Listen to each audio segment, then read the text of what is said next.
love the wife of his adopted son Zaid. Zaid gave him her to satisfy his needs, said he, to stop the shame that he brought on his name. Allah says you're all orphans now, so just lay off the blame. Oh, Surah 9:29, slay the infidel. Muhammad said that women are mainly those in hell. Hey, Surah 9:29, slay the infidel.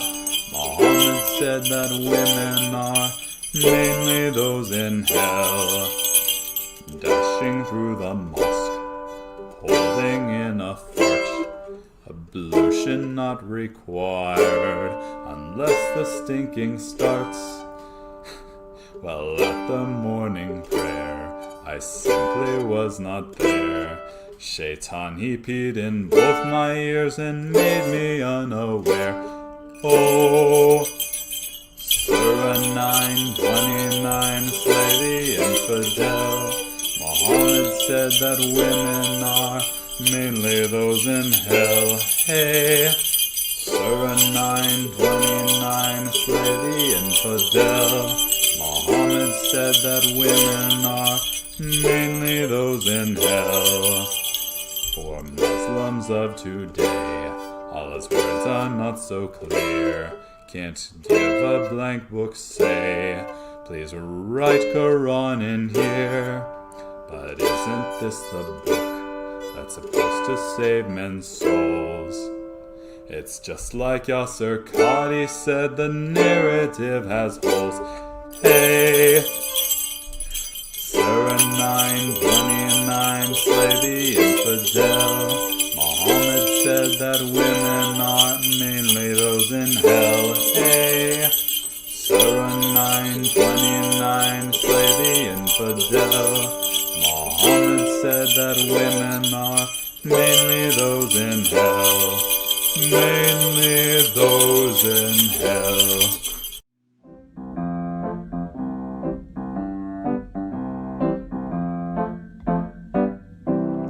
Allah is a false god, a false god, a false god. Allah is a false god, a false god. Allah is a false god, a false god, a false god. Allah is a false god, a false god. And Muhammad is not a prophet. Muhammad is not a prophet. If you want grace and mercy and love, Islam is not for you. But Jesus is the way, the truth, and the life. Jesus is the King of Kings who died to save us all. If you just repent and believe He took your sins on the cross, then mercy and grace, forgiveness and love, eternity can be yours. But Allah is a false god, a false god, a false god. Allah is a false god, a false god. Hallelujah. Let Lord Jesus Christ shine forth. Good morning, good afternoon, good evening, wherever you are joining us. Welcome to Call In live stream to figure out where is this Muhammad, pieces, police, FBI, child protection be upon him is in the Bible. That's what we are going to do probably with your help. And I do have Adam Sika with me. Thank you very much, everyone who's joining on Adam's channel. Peace of Christ be with you, brother. Alhamdulillah, finding Mimo today. That is so awesome. Peace of Christ be with you and everyone in the live stream. This is your favorite Murtad live once again with Sister Hatu. Did you do something on my screen? Like it's different background. Yeah, I was testing the backgrounds when you weren't here. I like it. What is You the don't lesson? like this one? What is the lesson? Never give Adam space. How are you doing, brother? I am doing very well, thank you. You know, you were like a little late. I mean, you were right on time today. So Yeah, I so was that's here obviously of 5 being minutes on time. early. No. I was on time. You turned up your meeting earlier. Yeah. So I came a little early and I was like, I was testing what other overlays you have. And I like this overlay. And I was like, you want to change it? You can definitely change it. I don't know that much on those things, but anyway, it's okay. It looks lovely. Um, so we are streaming on Adam's Facebook channel, Adam's YouTube channel. So thank you very much for being with us. And Adam, brother, I put a link in the chat, and then I also pinned on my channel. If you can pin the link on your channel, we can. People have right to call in to bring up, Absolutely. bring up wherever Muhammad is. That's what we want to do it. So. Um, I was talking about this last night. So, I heard that there was a debate between inspiring philosophy and Orthodox Muslim. So, Orthodox Muslim is the gentleman who does it for fame, right? Fame and money, according to uh, Jack the Metaphysician. So, I find, I just thought, I saw a couple of comments and I'm just like, yeah, this is painful debate. Those are the moments when you need team, right? You call your brother and then you say, brother, do you want to review this video? And then, of course, Adam is always very kind. And then he says, yes. And then I told him, okay, watch the video. So we reviewed. So he watched the video. Um, that's what we are going to do. So thank you very much for watching on my behalf, too. I am not going to go through that much suffering. So I'm grateful for your suffering for that, brother. Yeah, Was it similar? you literally made me suffer. You literally made me suffer. Yeah, Yani, for the whole debate, I was trying to find where did he actually show Mohammed the is? prophecy of Muhammad in the Bible. In the whole debate, I was not able to find a single location where he What? tried to show a prophecy of Muhammad in this debate. So when I was sending you the link, it was like almost 3 hours video. That right? That's what I said to you. It was like 2 hours 40 something minutes. So are you telling me he didn't provide anything that Muhammad might be there? Nope. Are you sure, brother? Like, did you listen carefully? Are I you telling me? listened for 2 hours, 8 minutes, and 43 seconds. Okay, And so you then didn't watch. You didn't they listen all of it. started listening to the question and answers from the live chat. And then Okay. I stopped it. In that 2 hours, 8 minutes, he has not provided a single prophecy from the Bible about Muhammad. Huh. Well, that's a good thing, right? Because we know as a Christian that Muhammad is not prophesied in the Bible as a coming prophet. So I guess he's agreeing with us, right? Probably, yeah. Because the debate was, is Muhammad in the Bible? And he went into the prophecy of Daniel about the three kingdoms and the destructions, and the whole debate went into that, but never did he ever provided any prophecy of Muhammad from the Bible, except that he did a lot of personal attacks on the Christians.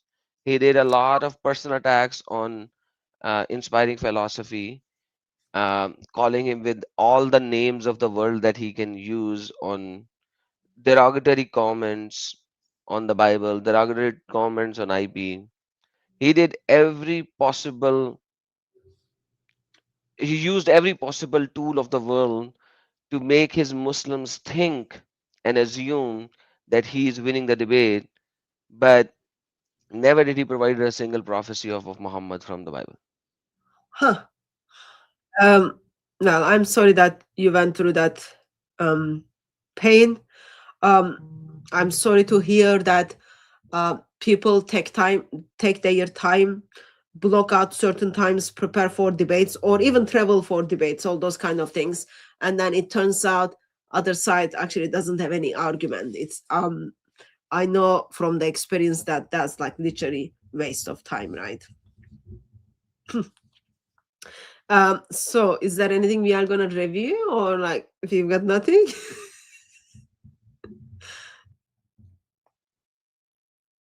Adam is muted in the back. I don't know why. Um, Oh, I'm so sorry. I'm sorry. We okay, will going to review certain things. Yes, we will. okay, okay. We've got But material. Okay. we have the material. We will review certain material. But we have to change the topic of the discussion because it has nothing to do with Muhammad in the Bible, even though this debate was about Muhammad in the Bible. But there is no Muhammad in the Bible in the debate. So we are going to review the debate, but we are not going to review Muhammad in the Bible. That's the thing. Yeah, Muslims are unique, right? Muslims are unique. Their uniqueness is beyond unique. Okay, so um, gentleman called Orthodox Muslim turned up the debate on is Muhammad in the Bible. He produced nothing. I've got three people in the backstage. They might have some arguments. Do you want to kind of take them, or do you want to kind of show us some with clips? Sure, we can take them. Maybe they can give They us might. some prophecy of Muhammad in the Bible because their friend Muslim Orthodox was not able to give any prophecy of Muhammad in the Bible. Yeah, like some people know better. Some people know better. So I've got three people in the backstage. Let's take him because they might know better. We might able to find Muhammad. Actually, first person. Okay, Mr. Kim, or Kai, I don't know how to pronounce your name. It says devices is not connected. So can you kind of adjust that, fix that, please? Let me take the next person. Hello. Yo, Libiano baked IP, man. IP got cooked. Adam Seeker, hello, You beta. saying that Yo, you, s- Libiano baked him. Keep copy, man. Daniel Mister, chapter 2 and Daniel 7 baked. Muhammad was my beta. So please try Man, not to check do the any stupid ass up. Cross liquor derogatory taken. statement. Otherwise, Cross you will have liquor. a big Hey, cross problem over liquor. here. Adam, just a Indian second. cross liquor. Libiano baked IP, Muhammad was man. a translator. Adam, What let's was just what? Was let's what? Bro, your just dog got just a smacked, second, man. sir. Paul We got want to hear the blowjobs, argument. We dumbass. give you time. Go ahead. What? Where is Muhammad prophesied in the Bible? Yeah, as Libiano baked IP, and he said Daniel chapter 2 and Daniel 7. Because we know in 1453, the Ottoman Empire came in and took over the Roman Empire, as it says in history. And Daniel chapter 2 says that the fifth kingdom will come and destroy the fourth kingdom. And the fourth kingdom is the Roman Empire, and Christianity did not destroy the Roman Empire. The Muslims destroyed it. Okay, so I'm just gonna try to make sense of what you are saying. So He you are ran away. telling he He left? just wanted, yeah, he just wanted to bark like the mo mo, and that's it. Because they cannot defend just like their person was not able to defend. So anyhow, he's as you guys have seen, sister made me to stop saying anything and respond. But as you see, they are all here for derogatory comments. So, sister, the problem is they can say anything, but if we say anything, then there is a blasphemy. You see where how things happen here.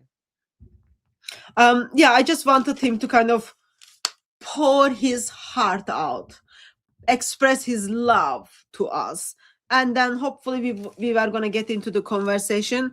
But yeah, so he just turned up with running shoes, Yeah. and So I've got let sorry. me play the respond, the last final respond between these two about this prophecy. So they are not talking about the prophecy of Muhammad. They are talking about the kingdom, four kingdoms and all, as you have seen. Okay, So now, yes, please. just a second. I've got someone in the backstage, sir or ma'am. You need to adjust your mic. It says devices is not connected. So once you adjust your mic, we will take you in. Um, I'll give you a little bit time. If you don't know how to figure out, just leave and then come back. Yes, Adam Seeker, Daniel chapter 2. Help me to figure out the verse first. No, let's go to the response. So this is the rebuttal response. This is Okay. the final rebuttal response between IP and Orthodox Muslim. Okay. it's a pain to watch this debate, quite frankly. But as I was watching and we had to talk about this, and I knew that the IQ of these followers of Orthodox Muslim are at the same level of the room Cousin temperature, marriage. Cousin due marriage. to cousin marriages. So they are gonna bring up this as well, because I could see the live chat. These Muslims were just using the same terminology that he used. Oh, IP is big, the IP is big. I was like, really? So anyhow, this is the final response and argument between them, because this is very important. How Orthodox Muslims used some specific certain historians, and when it comes to, and he has no idea what methodology has been used to say that Islam finished Roman Empire, versus other scholars versus the Daniel prophecy. So once again, the most important thing is which prophecy, what is to be seen, what is it has been said, and now what is the parameter that OM is using. So let me just play that. Just listen to it for like 3 to 4 minutes, and you will know what I'm saying. Preaching he was. Notice that. They were preaching are he you- was, not what the Quran teaches. You just buried the Quran. Thank you for that.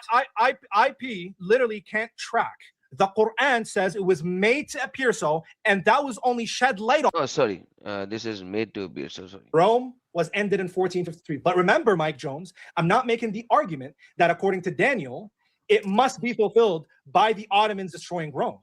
I don't even need that as a necessary condition, because all that Daniel needs is for Rome to be subjugated so much that Rome becomes not a world empire anymore. Okay, just pause for So me. let's go on that. So the Let's just pause. Sorry, I need to understand. I didn't watch it. So they are talking about whether Muhammad is prophesied in the Bible or not. And he's talking about 1453, Ottomans destroyed Rome. Yes. So 1453, I am Turk. Okay. Last time when I checked, I'm still Turk. 1453, Istanbul is being taken over. Not Rome. Rome is in Italy, right? Yep. Yeah, 1453 is like, even every year in Turkey, like we've got whole celebration, it's bank holiday. So that's the time when Ottomans took over Turkey. Yeah. Okay, Rome is not Turkey. Rome is not in Turkey. Yeah, that was one of the argument of IP as well. Do you realize where Rome is and where Rome began from? So if Rome has to fall, Italy has to fall. Okay, And okay, I just wanted to get that. Okay, so we are in the same page. Okay.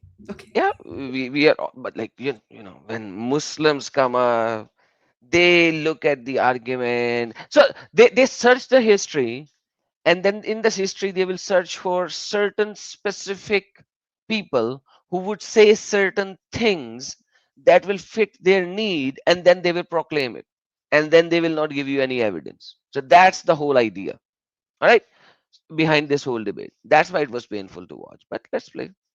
criteria now is what historians say. Are there any historians that specialize in Daniel that agree with your interpretation, Daniel? If they are now the criterion for determining truth, I guess we have to throw out your interpretation of Daniel then. Now, this is very important point. After like 15-minute segment, then 10-minute segment, and then 3 rounds of cross firing each other, this is the most important point. That's why I picked it up.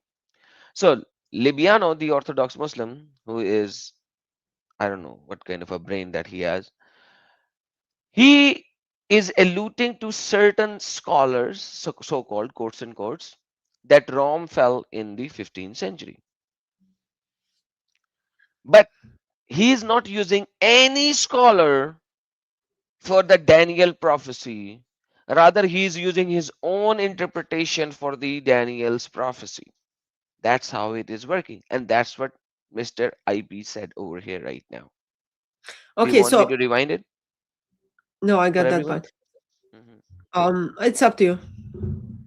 Yeah, for the people.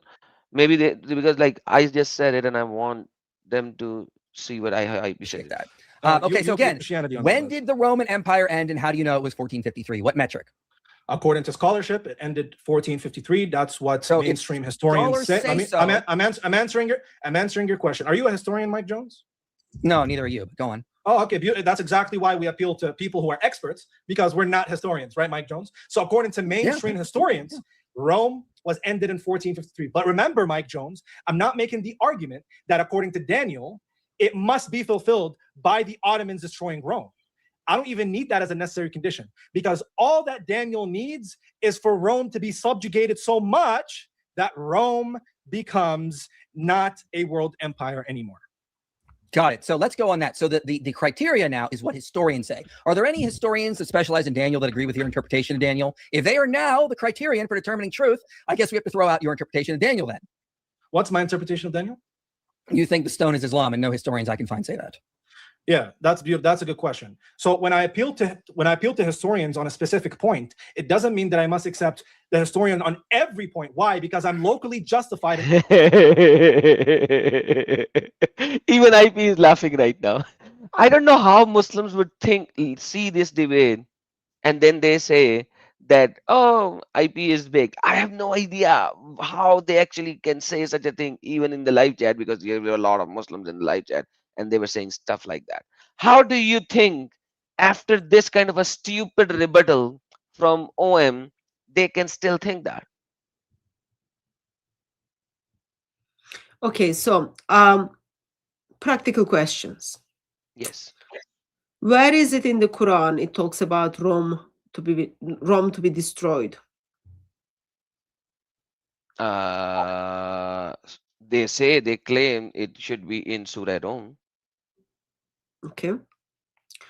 Where is it in the Quran? The book of Daniel is identified as part of Torah or part of the Gospel? Oh, that's a very good question. Do you think there is a prophet Daniel in the Quran? I don't think it matters what I think or not, since I just find out like Rome is like Istanbul. That's like And there is no someone is Daniel. rewriting. Yeah, someone is rewriting my history. Okay, so in the Surah room, let me find that Surah. But like when you say Daniel prophecy, the problem is even Prophet Daniel is not mentioned in the Quran. That's the problem. Yeah, it's not only that, like Torah and the Gospel. Torah and Yeah. the Gospel. Yeah, like And when- there was one time Allah talked about Zabur as well, which is Psalm. so here's the thing. He's like I know I shouldn't be saying those things. Like I really know, but when Muslim says my brother is in this for money and for fame, that's what they mean. As long as you give him platform with like big YouTubers, all these kind of things, yeah, we won the things. We are just awesome from now on. We know everything. Just like idiots, like idiots. I am out of kindness. I am looking at the Surah 30. Alif Lam Mim. Brother, not that part. The part they are saying they are going to destroy. Ghulibat Rum. And the Rome. Achha, by the way, but the beautiful part is, it actually says Ghulibat Rome, but they translate it, and the Byzantines has been defeated. By the way, it's a past tense. That's one of the beauty of this verse. You know, the Arabic is saying Ghulibat Rome. Romans have been defeated, or Rome has been defeated. But the translation says the Byzantines has been defeated. Do you know why they would actually change this word from Rome to Byzantine? Because Allah messed up. Muslims thought, yeah, let's correct this. Because they know there is no Roman Empire at this moment in the 7th century. By the way, he's saying, Om is saying that there was a Roman Empire till the 15th century, but in reality, there was no Roman Empire. It was the Byzantine Empire. Anyhow, Okay. this is Surah Rome. Yeah, so I've got on this site, if you go to Pictal translation, Mhm. Al Hilali Khan translation, Mustafa Khattab translation, it tells us the Romans have been defeated. The Ah, Romans have been defeated. So, all first verse is this magical. Go to verse 1. So, verse 1 is those magical words like Alif, Lam, Mim, blah, blah, blah, chua, chua, chua. And then ah, second ah. verse is Oh, wait. Hold on, hold on, hold on, hold on. second Hold verse. on, hold on, hold on, hold on, hold on. Oh, what did you just say after meme? I don't know. I was just like saying the things like You said chua say- chua chua, right? yeah, something like that, like saying things like just okay, like blah blah blah. Chua means mouse in Urdu. Oh no, I didn't know that. But anyway, I didn't know that. I was just like blah blah blah. Okay. Okay. So verse 2. The Romans have been defeated. The Romans have been defeated. Yeah, The Romans have been defeated. Three translation. Only one of translation. Adam Sika has says Byzantines. that's And then Sahih International. and the verse 3. In the nearest land, but they, after they defeat, will overcome Or within will be the victorious.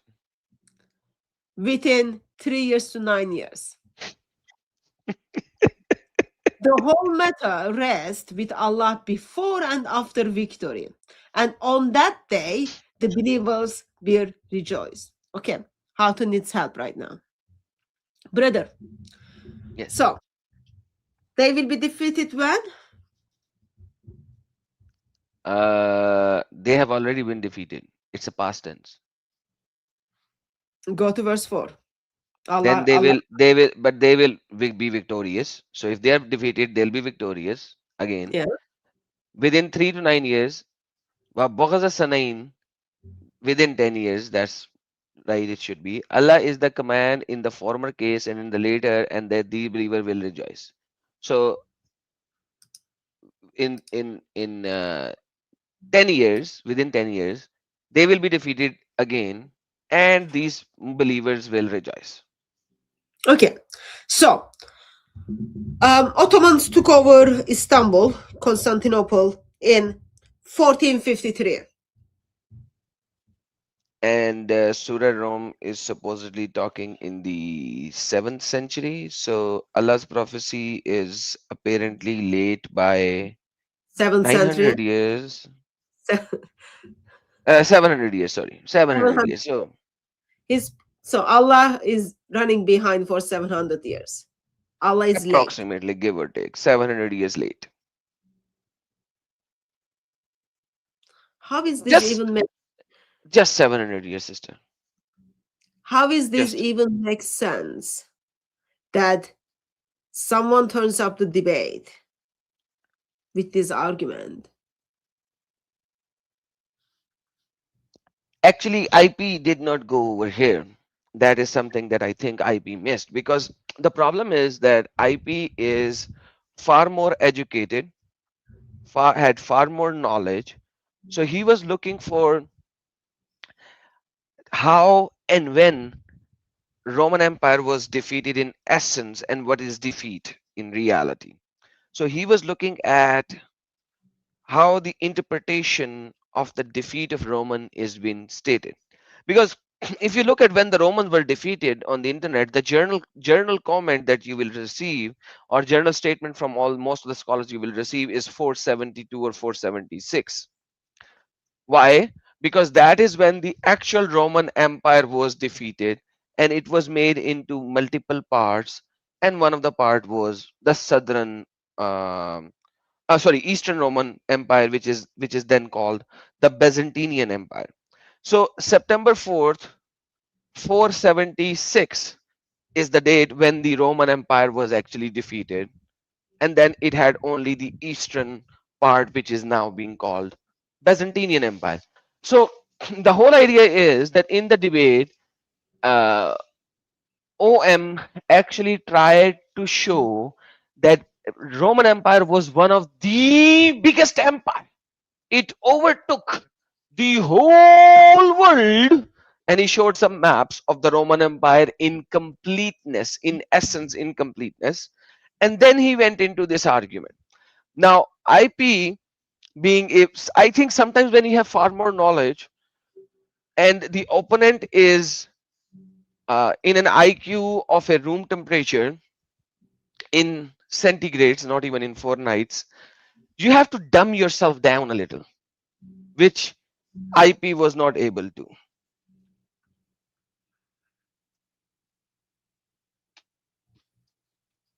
You understand what I'm saying? I hear what you are saying, brother. I'm just like,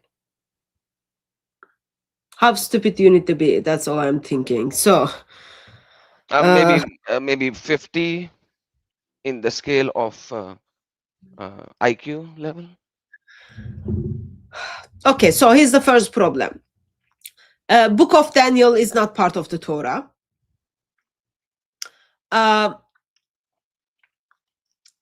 So Muslim is making a case Muhammad is mentioned in the Bible because Ottomans took over Constantinople in 1453. Surah 30 verse 1 to 4 talks about these defeats towards Romans is gonna be within few years, and then there will be another defeat. And between 1453 to, let's say, 632, there is over 700 years gap. So either Muslim is making a case that Allah is so fat, running behind of everything, he's so slow, he's trying to catch up with 7 years of gap. 700, sorry, sister. 700. Yeah, 700 years of gap. Or he's just saying like, I need help, I don't know anything, I need help, I don't know anything. Exactly. But Orthodox Muslim knows, right? He knows because the historian said that, and he's not going to use any criteria of the historian. So I would say if you do not know what parameters you use, just like IP said, then you have to use historian for both of your stuff, for the prophecy of the Daniel and for the prophecy and for the, like, you have to use the same method. You cannot use one thing at one location and the other thing at the other location. This is not how it works. Either substantify your statement with evidence and the criteria, so that the prophecy of Daniel should be looked at the same criteria that you are using for the defeat of Romans. Or Okay, so how is this, let's say, sake of the argument, there's a prophecy is talking about this, sake of the argument, how this is proofs that Muhammad is in the Bible? like I said before, they never spoke about any prophecy of Muhammad in the Bible in the whole debate. So I don't know how I can, I wanted to change the title of this video, because when you sent me the video, I watched it really late. It was really late for me at night when I finished watching it.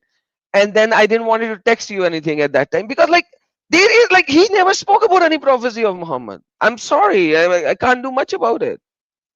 So is the idea, okay, because Book of Daniel is talking about this, and then Quran is talking about this, Muhammad must be prophet because Islam fulfilled this, which something was not noble to the normal person. Therefore, God spoke to Muhammad and then revealed this information. And over 700 years later, it's been fulfilled. Is that the argument? The argument is that this is the nation that God raised up. So if God raised up this nation, which is the Muslim nation, quotes and quotes, who destroyed this kingdom, then that God has to raise a nation, then that is the Ishmaelite, supposedly, quotes and quotes, because I'm going to go into that argument as well. You brought it up earlier. So the Ishmaelites destroyed it. So Ishmaelites has to have a prophet, and that prophet is Muhammad. Like, this is how the whole argument runs. And please don't bang your head on the wall. I want you alive. I know this is the most dumbest argument in the history of dumbest arguments, but please do not because the Jibril will not come to you and tell you that you are the prophetess of Allah, do not commit suicide. So I have to say that apparently over here. So Okay, let's take the caller, brother. There is two people in the backstage. all right. Hello. Hello, everyone. Hope you well. Hi there. Hello, sir. Who are you? Are you Muslim? Are you Christian? I'm a Christian. Can you tell us Muhammad is false prophet, Jesus Christ is the eternal Son of the Father? Muhammad is a false prophet from Satan, and Jesus is the eternal Son of the Father. Okay, so we are reviewing the debate. We were actually trying, it hasn't been successful, reviewing the debate called Is Muhammad in the Bible between IP and Orthodox Muslim? What are your thoughts?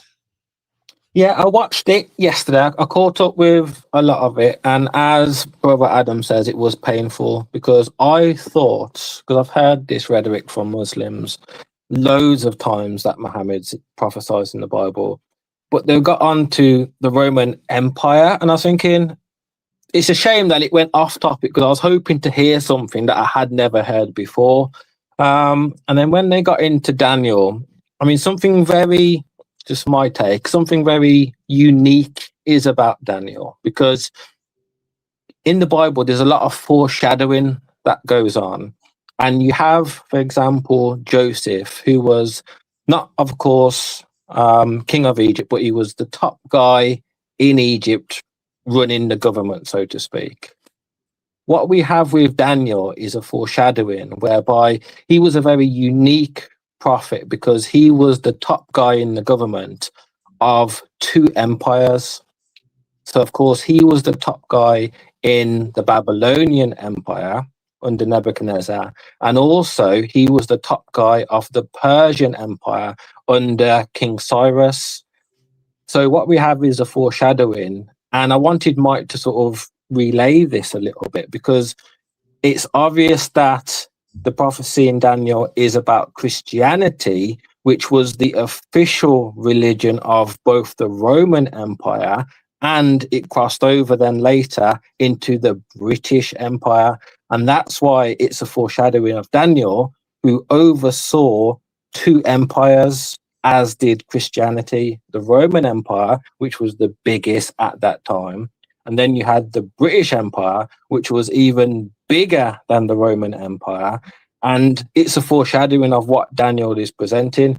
And it's definitely not Islam. I was trying to be courteous to Libiano, but it's definitely not even the Islamic Empire, because in 1922, the British Empire defeated the Ottoman Empire and brought it to an end. So it finished as in terms of an empire. So it's definitely not that. And you can see that Mike hasn't spent, bless him, enough time debating Muslims because they do underhand techniques. As Adam said, they'll use a scholar to defend one part of it, that Jesus prophesied Ahmed would come afterwards, but then won't use the same scholar who would depict what Daniel actually means. So just Mike hasn't had enough time whereby they just pick and choose, you see, because Mike's of a high caliber where he debates scholars who, let's say, play by the rules. But we know that Muslims pick and choose as they need to, which is unfortunate. And you just need to play them back at their own game, unfortunately. But yeah, no Muhammad was depicted anywhere in the Bible, unfortunately. I'll finish with this.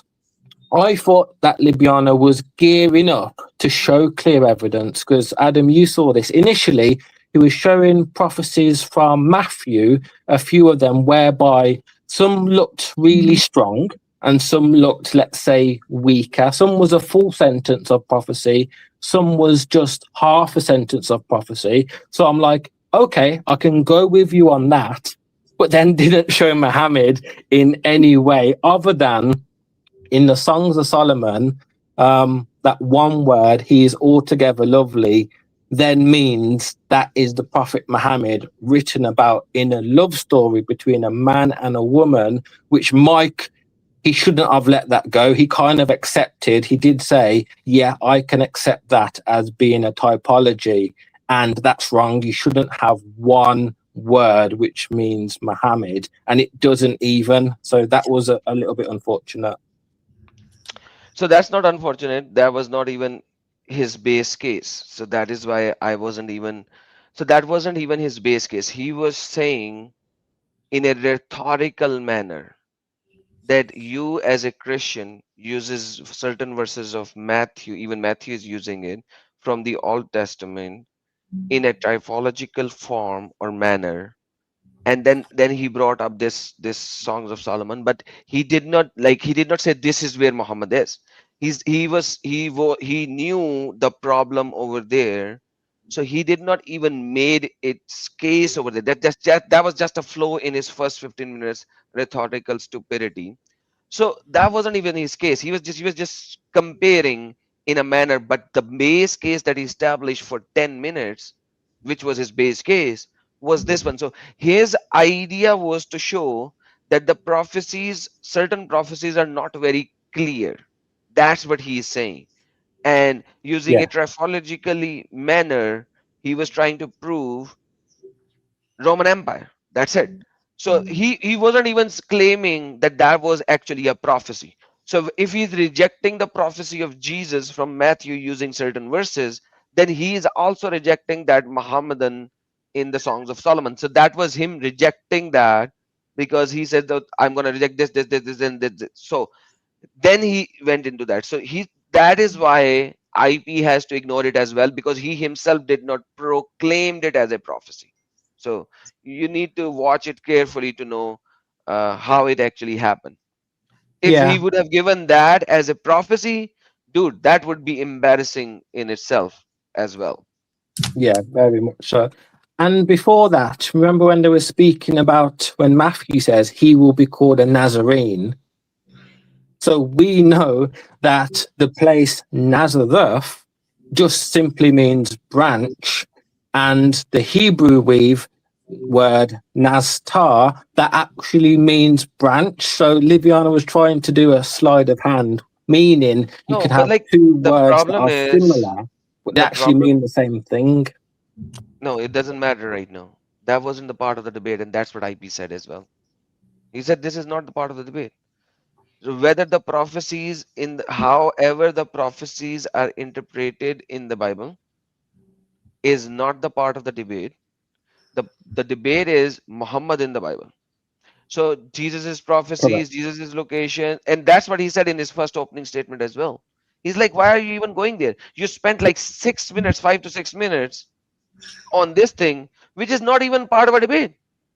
You want to have a debate on is Jesus prophesied in the Bible? Okay, that's a debate that you can bring up on that one. Not when you are talking about Muhammad in the Bible. So No, I agree. I thought he was doing good groundwork, and then it just went off into empires, and I'm like, where's Muhammad in the Bible? He laid this groundwork, and I thought, oh, okay, I can go with you. But then he didn't actually do what he wanted to do, and it was like 2.5 hours long. And I thought, where is it? Where is Muhammad? And for that reason, he lost it early doors. It was 50 minutes of foreplay at the start, which was unfortunate. And he didn't show Muhammad in the Bible. So, Okay. Thank you very much, brother, for pointing that out. So, over 2 hours debate took place, and then we've got nothing from Muslims to make a case that Muhammad is in the Bible. And that's been also confirmed by unorthodox Christians. So I've got a couple of more people in the backstage. Some of them has Muslim names. They might come up with better arguments. Let's take them. Sir, thank you very much for calling in. Adam, did you wanted to respond to the comment on the screen? You put it there, or? oh yeah, this is Alfred Hitler from Hell. Alfred Hitler from Hell said, Mr. Adam, I'm sorry, I forgot about it that I put it there. I'm sorry, you can remove if you want to sometime. Mr. Adam and me and my best friend, which is Muhammad, his best friend is Muhammad, are watching your stream from hell, and he is asking Jibril never said all those things. What's written in the Quran? Who did that? Thank you, Mr. Alfred Hitler. By the way, Alfred Hitler told me yesterday as well. He said, Adam, quite frankly, I was the worst person in the history of worst persons until you started exposing Muhammad. So he's very thankful of me that while he is enjoying hell with Muhammad and watching us on YouTube from hell, at least people are not abusing him that much now as they are abusing Muhammad now, because obviously Muhammad is far worse than Hitler. I just wanted to point out there are individuals out there who is trying to sell Islam by making a case, oh, Islam is wonderful, but deep down we know Islam takes you to hell, and the bottom line is there is no telly in hell, there is no internet in hell, there is no ice cream in hell, there is no sunbathing in hell. Don't fall into those things. When people say, oh, I am getting in touch with you from hell, they don't mean that. Just wanted to put That was there. sarcastic, sister. You Yeah, took it I just hyper literal. Don't no, take no. things in hyper literal manner, okay?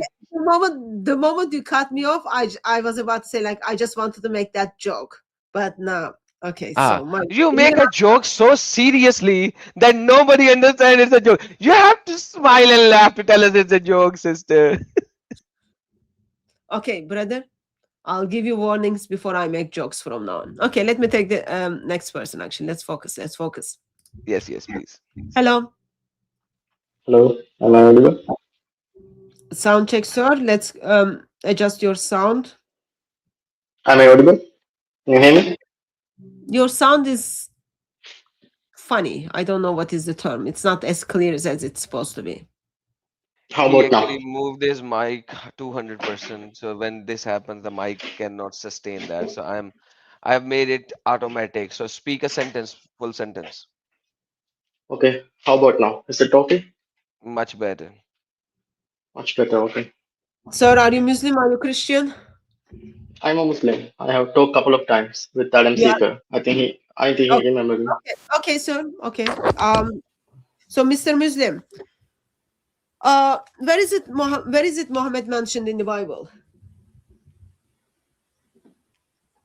Hello. Mr. Muslim? Hello. Can you hear me? We can hear you. Can you hear me No, now? we can hear you. Where is it Muhammad mentioned in the Bible? Because it is mentioned, like as an example, Matthew 22. It is talking about the prophet who come after temple destruction, 70 AD. Right? Matthew, where is it? Matthew 21 and 22. Matthew 22, I think. You think Let's Matthew go to 22? Which verse? Yeah. It is talking about the Gentile prophet. Listen to me. Which verse? It is not a single verse. Matthew 22 has 46 verses. Where is it talking about? Where is it talking about Muhammad? It is a parable of wedding banquet. It is talking about the servant will be sent to the Gentiles after temple destruction. So Muhammad is the only fit for that one, right? So Muhammad was the only fit for them, and he came 600 years and not even in or during around the temple. Then who came after the temple? So now you are telling. So Adam, don't Hey, laugh. listen. Okay. Now, Wait. now First, tell me. listen. Okay. Read the parable of the temple. Read the parable. Oh, that's I wrote it. It is talking about. No, read it. Let's put it on the screen, brother. Yeah, put it on the screen. Put it on the screen. Okay, yeah. Let's decode word by word. Then explain. Sir, shush. Okay. Okay. I'll give you time to speak. Okay. Go ahead. Yeah. Please read and then make your case. That's why I said it is talking about kingdom of heaven. Read it. Sir, move your lips and then read the verse on the screen. Thank you. Okay. Jesus spoke to them in parables, saying, kingdom of heaven is like a king who prepared a wedding banquet for his son. He sent his servants to those who had been invited to the banquet to tell them to come, but they refused to come. So here the king is the God. Servants are the prophet. And who's the son? Who's the son then? No, the son has not a meaning. It is not No, hyperliteral. listen. You said two things. You interpreted two things. You interpreted servants, Mm, you mm, interpreted king. mm, But why did you not interpret it son? So if there is servants who are the prophets and the king okay. is the God, then there Mm. has to be a son as well because the parable has to be completed. No, we go into What do you hyperliteral. even It is know? like okay. Okay. So, sister, do you understand what is happening? So he is using a parable and he is defining the king, he is defining the servant, but the son has a specific purpose in this parable who will be No. sent in the very end and will be killed. Shut up. Yes, it is. Don't say Mr. no. Mr. Okay. Muslim, Mr. Okay. Muslim, Mm. let's read it. Read it from verse 1 again. Okay. First, I already read it. Okay. Read Let me it explain. again. Wha- No. I don't need your tafsir. Read it again from verse 1. Thank you. If I'm going to read it again, why wasting time here? Let me Read, explain what is the meaning of son. Okay. excuse Why me. are Excuse me. You why just, are you, sir, why are sir, okay? sir. Let me read it again. Okay. Jesus Thank spoke to them in the parable, saying, "The kingdom of heaven is like a king who prepared the wedding banquet for his son." So Okay, who here, is the king? okay, king is the God. King is the Lord, God. Okay. Who is Jesus speaking to? Jesus speaking to Jewish people, Jews. What is he Jewish people. speaking to them? What is speaking to them? He is talking about here. He is talking about He's prophets are telling sent them in. parable. No. Okay. He's not talking about your rubbish prophet. He's telling them a parable, okay? Yeah. Yes. And then, Yes. listen to me. Okay. And in this parable, Mm. king has the kingdom, right? King has the kingdom. Yes. Okay. And then what is happening? What is happening in that kingdom? It is not talking about kingdom anywhere. Where is talking about kingdom? Listen to me. What is happening in Man, that it is kingdom? not mentioned. It is not mentioned. The Where it is kingdom mentioned? of heaven is like a king who prepared a wedding banquet for his son. Okay, he's telling a story. Okay. Okay, in that story, king's son is having wedding, right? King is arranging a wedding banquet for his son. So that wedding banquet is called Thank you kingdom very of much. heaven. So, thank you very much. Thank you very much. So prince is gonna get married. Okay. Yeah. Continue from verse 3. Okay. So he sent his servants to those who had been invited to the banquet to tell them to come. Okay. Okay. So he's got servants. Go and invite people to come to the wedding. Okay. Continue. Yes. Then he sent some more servants. Tell those who have been invited that I have prepared my dinner, my oxen, my fattened cattle have been butchered, and everything is ready. Come to the wedding banquet. So here, God Okay. is invited. No. I don't Okay. need explanation. That's Okay. self-explanation. Okay. Verse 5. Then he said to his servants, "The wedding banquet is ready, but those I invited did not deserve to come." Where is Right? he reading from? It is, Sir, but they verse paid So, no so, attention. okay. Sir, Okay. sir, Okay. sir, So, listen to me. yeah. Don't go to the people's article. I gave you something which writes overall. Okay. So verse 5 of the Okay. scripture. Thank you. Okay. But they paid no attention and went off, one to Okay. his field, another to his business, and Okay. rest So is okay. listen to me. Mm. So people were invited to wedding. Mm. They were Who are the invited to people? wedding again. Who are the people? That is a Jewish people. Listen to me. Mm. They were invited again to the prince's wedding, Mm. and then they decided they are not gonna go. Who are these people? Jewish people, right? Keep Read in it, mind. read it from verse 6. Okay. The rest seized his servants, mistreat them, and killed them. So the king was engraved. He sent his army and destroyed those murderers and burned their city. So Okay. this is talking about what? The You know temple. what it's talking about? No. So Oh, people were okay. So, wedding. People were invited to wedding. They didn't come. King is angry, and then king is destroying them. Okay, verse 8. okay. He destroyed the city. That is talking about 70 Verse AD 8. temple destruction. Verse 8. Okay. Verse 8. Okay. Then he said to his servants, "The wedding banquet is ready, but those I invited did not deserve to come." That is the Jewish people. So go to the streets streets, corners, and invite the banquet anyone who you find. So this is a universal. No. Oh, Shush. Shut up. oh, Just read it. okay, Don't okay, tell me what it is. Just okay, read it. I will ask you question to make sure your brain is where it's supposed to be. Continue. okay. Banquet and anyone you find. The servants went into the streets and gathered all the people they could find, the bad as well the good, and wedding hall was filled with guests. Okay. But when the king came to see the guest, he noticed the man there who was not wearing the wedding clothes. He asked, "How did you get in without clothes?" And friend, then the man was speechless.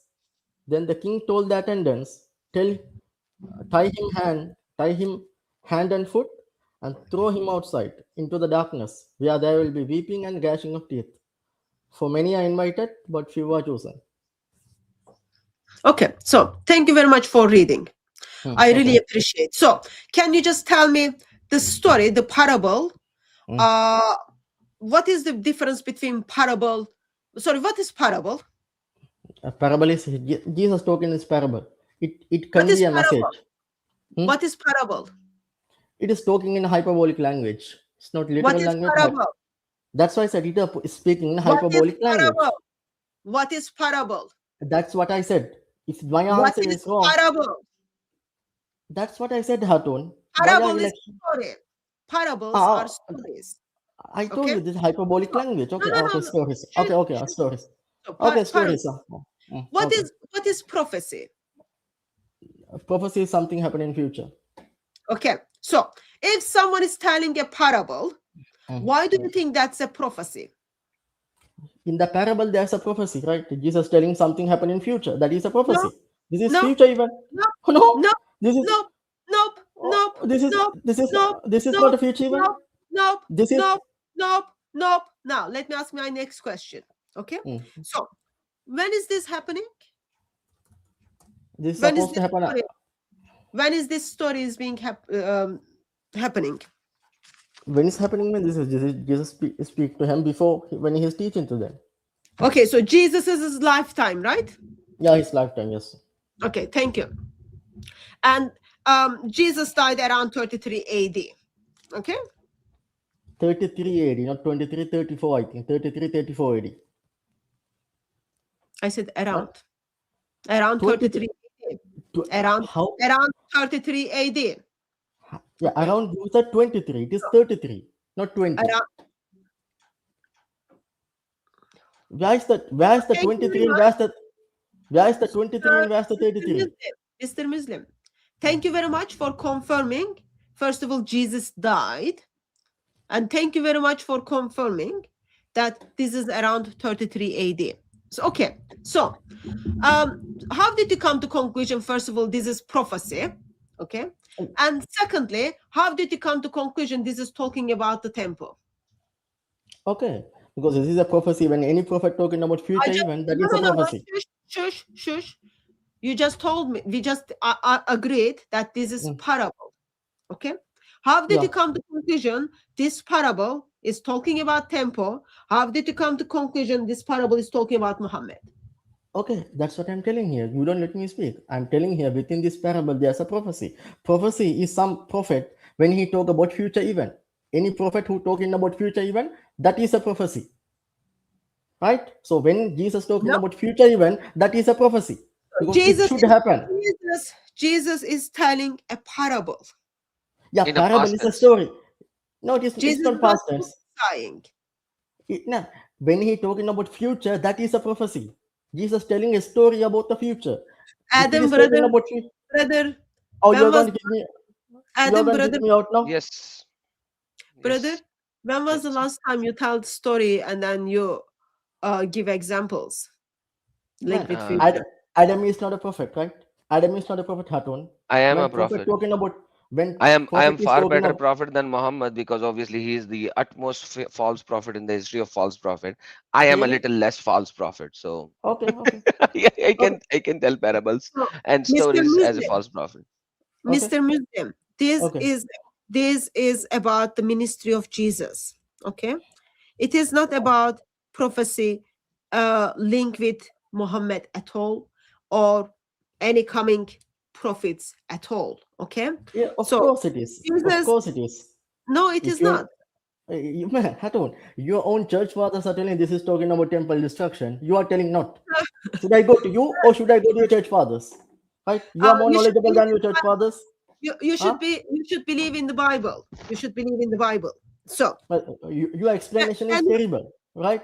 This is you don't understand what is a prophecy. How can Hey I talk to Fazal, you? Mr. Mm, Fazal, do you yeah. know that Mm, mm, we don't believe that Christian ladies are half-brained? hmm? We don't believe that Christian ladies are half-brained. No, We I actually believe, no, okay. I just hold believe. on. Just Okay. shut up, please. Okay. We Okay. believe that they have the same brain Mm, as any man. So when okay. you speak with Sister Hatun, Mm, when she's allowing you to finish your sentence, mm. you should allow her to finish her sentences as well. Of course. Of course. Of course. But Sure. this, of course, is not happening. I can't see this, of course, happening. Oh, sorry. Sorry. Number Sorry for one. that one. Go ahead. Number Go one. ahead. Number two. I will. Number two. When she asks you something, you actually point out a verse and answer that, because this is something that Jesus is describing, and he is describing as a story. He does not say over here when this happened and this will happen in this future in that way. So he's describing his own prophecy. That is the son, which you missed that very conveniently. This kingdom of heaven is like the king who prepared the banquet for his son, and that banquet is the God and the Son. You are missing that. You are interpreting all the servants to be the prophets, which you have to explain that all of these servants and who they are calling are prophets. None of them are anything other than prophets. You have to prove that with substantial evidence, because this is not that you can prove from the Bible. Then you have to prove that where they were sent, because they then he sent some more servants to some location. You have to prove that from the Bible, because we are doing exegy. Okay, from it has to be from within the Bible. All right, and you cannot just say something which Libiano said, because he was destroyed in his statements as well. So if we are going to use a church father, I am going to use all of his statement, not part of his statement. So make sure, if you want to use a church father, you can tell me the church father. I will show you his statement, and you will going to acknowledge and accept every single thing that he said about this banquet feast. Why? Because if he's explaining a banquet feast, he has to explain it in its fullness. Okay. So if he explains it in its fullness, I'm going to read it fully. So even though sister said stick to the Bible, I myself will going to give you leverage that you can use a church father if you want to, but you have to use it fully, not partially. I will not give you partial statement of the church father. Yes, I will give you full statement of a church father. Okay. Now, mic is yours. You want to go to the route of the biblical manner of doing exegy from the Bible? You can do that. You want to use a church father? Give me the name of the church father, link of that, not an article by the Muslim, and I will read that whole church father interpretation. And trust me, you will lose over there very badly as well. Mike is yours. Okay. So Adam, okay, the point is very clear. Okay. Now when Hatun is going to explain that one, Hatun has to explain in a way it makes sense. Hatun is So, doing, brother, Hatun is doing okay. exegy, and she is not I, explaining it. She is asking oh, you to mm, explain it from the Bible. She isn't even explaining yet. I have not okay. seen her explaining. So your IQ has to be above the room temperature to understand what she is saying. Like I said, she's not naqsul aql. She doesn't have a half brain or a bad brain. She has a full brain, and I can see what she's saying. She hasn't explained it yet. So please do not use rhetorical comments on her. Please explain this from the Bible by giving different biblical verses. Or if you want to use church father, the private chat is there. Send me the link. We will both read the church father as well. Okay. Okay. Oh, okay. Let me explain that one. My explanation is very simple. Okay. So God is inviting people to the My wedding, friend, wedding my feast. friend, did I ask you for your interpretation? Like, did you listen to what I said? I never asked you for your interpretation. I said you can either do exegy, which means use the verse of the Bibles on other location, connect them with this verse. This is called exegy. the biblical. This is a way of understanding the Bible. Very common, and it is there. I never ask you your interpretation. Who are you to make an interpretation? Either do the interpretation from the Bible by using other verses as parallels, or or you can actually do a church father like you were saying. I'm giving you this leverage. Even the sister Hatun didn't do that. Adam. Okay, Adam. Okay, now if you are going to do exegy, then show me how to do the exegy. Now, can you explain the parable for me? Because Because sister already okay, told you okay, this is a story, a parable. Now you are going to bring Muhammad in. That's where we are actually looking for. Because if somebody is explaining as a son to his father, he is proclaiming himself, he's talking about himself, right? Because the king is the father, he is the son. We are at Matthew 22. You have many passages before where Jesus is proclaimed to be the son. So you don't have to stick over here to see who Jesus is in this wedding feast. So that is 22nd chapter of Matthew, not the first chapter. Okay. So now going back to this, do you believe Allah can be stated as father and Jesus can be stated as son? okay. So here point is okay, Adam. Okay, if my explanation is wrong, give me your explanation because No, you don't your give an explanation explanation. has to have some substantial evidence. Otherwise, you are just saying things out of fly, and I don't have to respond to something which is on the fly. So Ah, either provide the evidence of your statement which follows this whole story, and then we can work on that doing exegy or a church father. Yeah, my friend, you came here, you spoke with about the church father. Okay, bring me a church father who explains this whole story. We'll read it. okay, okay. Now, Adam. Now, first of all, okay. Now, when it comes to parable, we don't go to other verses. Our common sense is more than enough to Okay. No, understand the no, there parable. is nothing called So, that. No, oh, there's okay, nothing so called common common sense. sense. Listen. So If you you said don't common sense. go, if In, you don't go to other things because you are reading parable, why do you go to church fathers? Point one. Point two, why are you so afraid to answer the very basic question? This servant is following a king and his son, okay, doing something for them. Adam asked you very basic question. You don't even need to use brain to answer that question. okay, what should I answer? If, What should I if answer?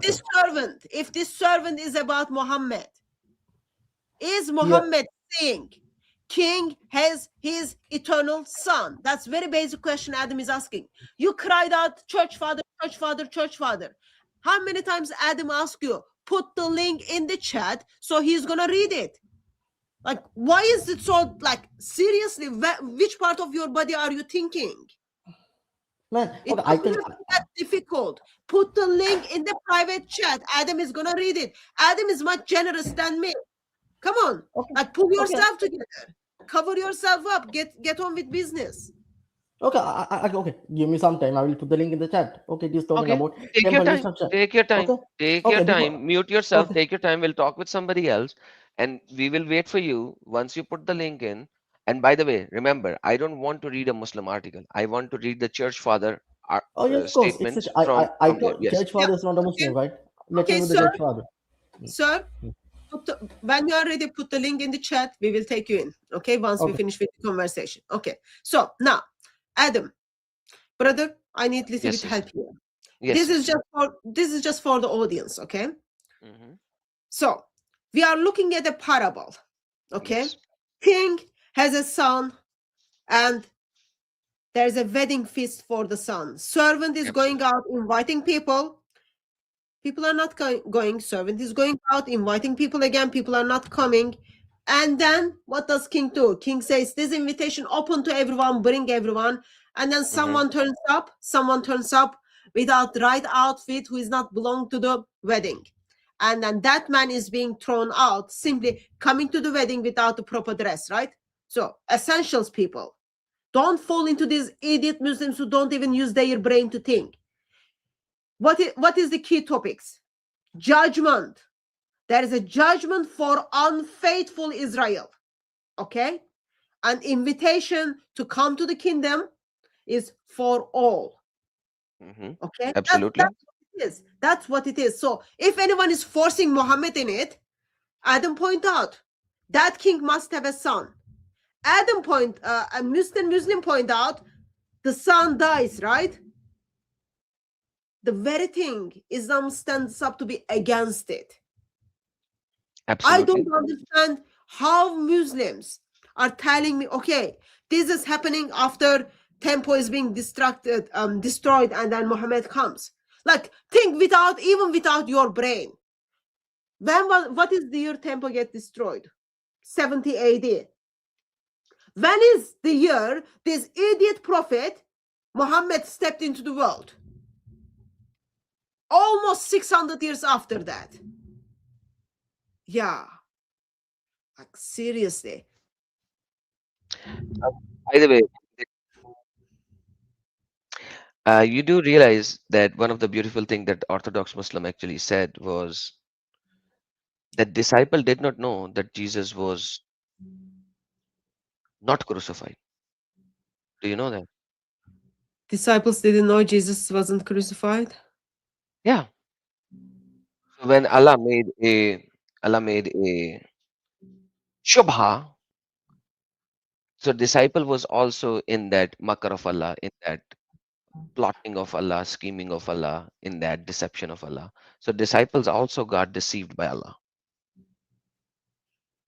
And those deceived disciples are made victorious.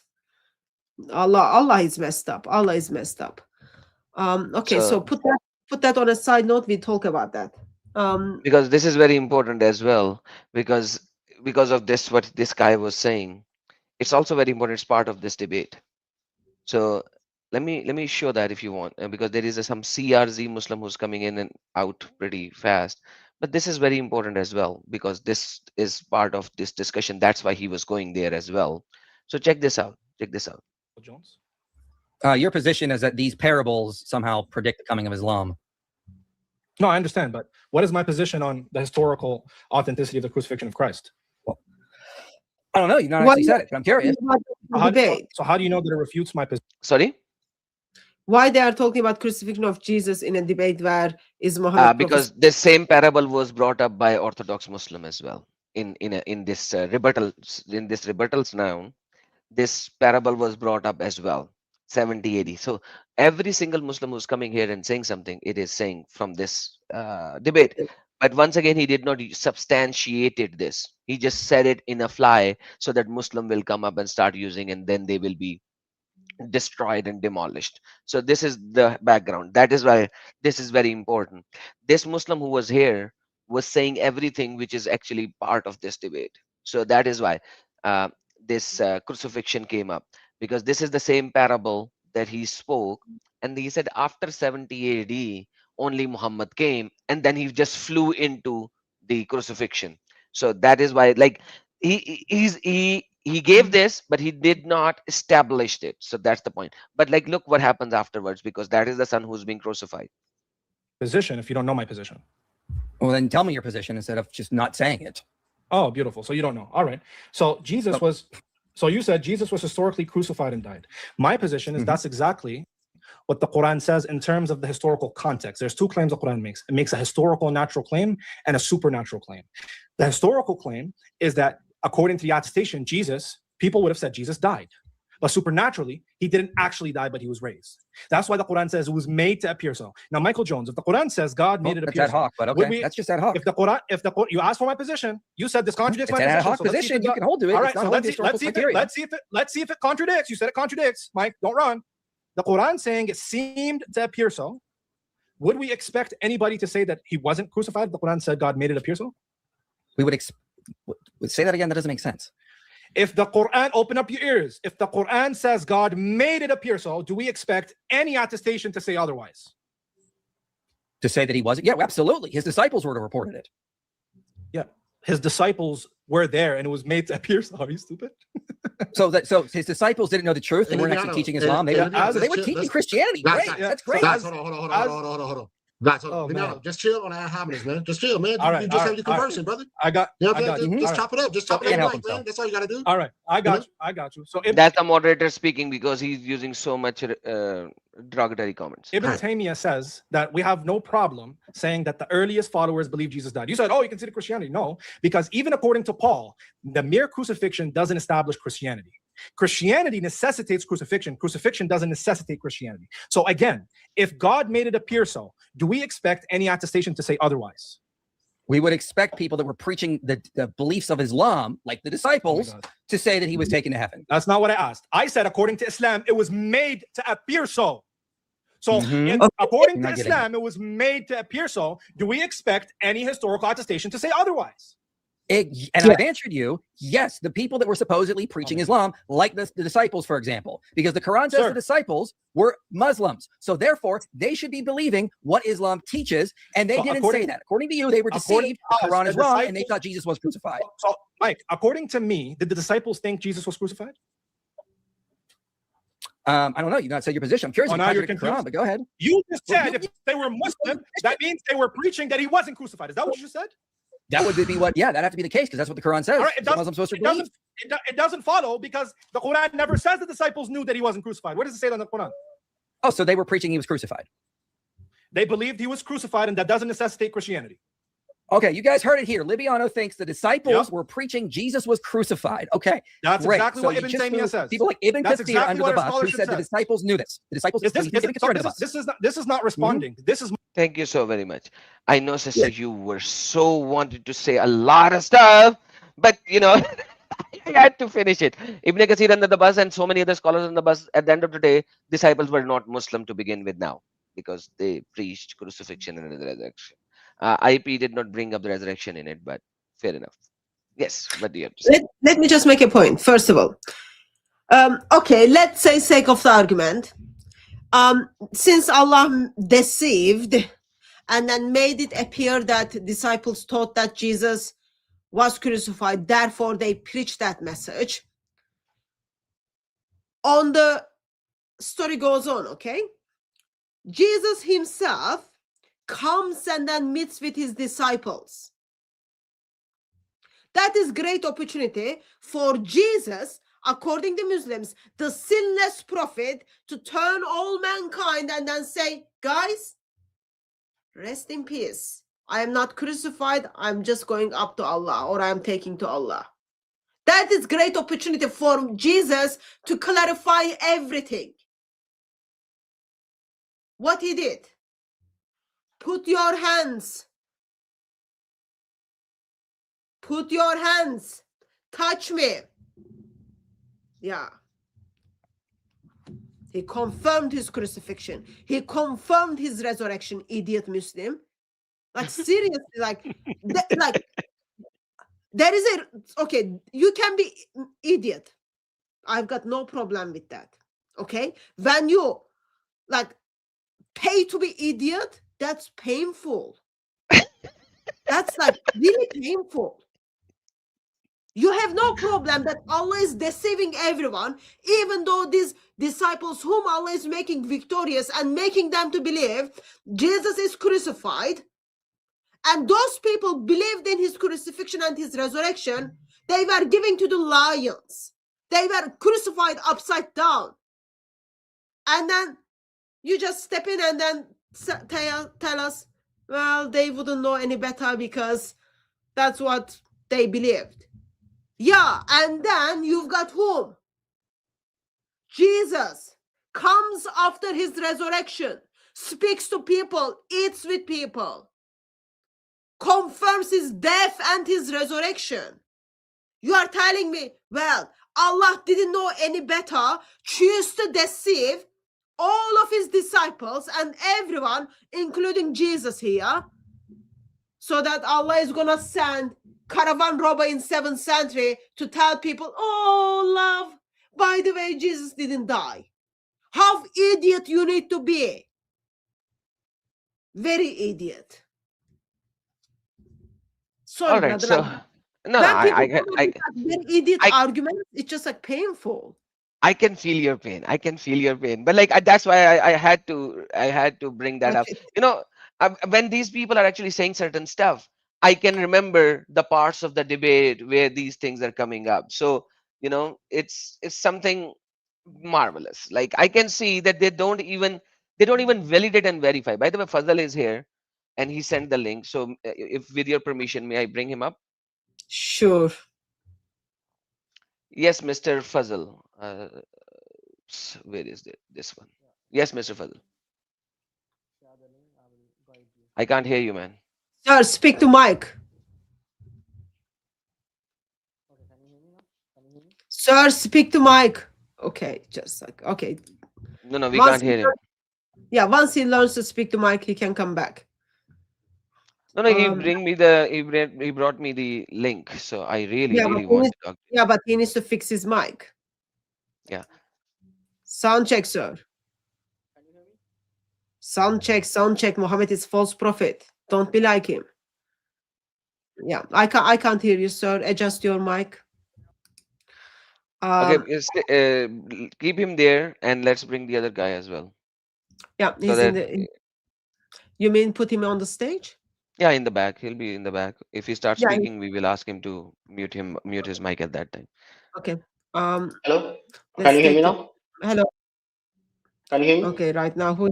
I Yeah, don't know we who. can hear him now. No, it's Fazal. It's Okay. Fazal. Yes, Mr. Okay. Fazal, we can hear you now. Okay, I'm Okay. gonna remove the. I'm gonna remove other person to the backstage again. Sorry. All right. So you sent me the link. Let me open the link for you. I love when the people bring in the church fathers. All right. This is the link that you actually sent me. And let's Okay, go just to the, I think go to the verse 14. okay, wait. Why should I like? Remember, I told you when I am going to read, I'm going to read everything that the church father says because the parables. Yeah. All right, Okay. this is I think, which father do you like? The 1849 father of George no, Lee press. or the John Kyttersom? Which father do you like? Okay. Which one Go do you to the like, verse. Yeah, go to the my verse friend? 7. You have to, No, yeah, I you will have to go go. to the verse 7 when I read the parable from the beginning. Do you understand what I'm saying? I told you Okay, I'm okay. going to take and acknowledge everything that the church father has said for the parable. Okay. Okay, Mm. so my first question starts from the verse 2, right? Okay, Okay. which Start. church father do you like? John, I'm talking George? about temple. Just, Mr. George? man, Mr. George? I'm My going to show friend, you the temple destruction. forget, Go to the, listen, Fazal, I'm going to read. okay. Do you like George? I'm going to read George from the verse number 2. That's the start of the parable. No, Okay. not George. John Christensen. The John, second one. Okay, John John. Christensen, second one. All right, Okay. perfect. No worries. We'll do that. All right, let's read. John Christensen, he is the 5th century church father. What then could be more ungrateful than they, when being bidden to marriage, they rush away? People who rush away. For who would not choose to come to a marriage, and that a king's marriage, and of a king making a marriage for a son? Okay, king making a marriage for a son.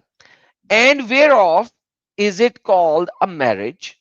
One may say that you might learn God's tender care, his yearning towards us, the cheerfulness of the state of things, that there is nothing sorrowful there, nor sad, but all things are full of spiritual joy.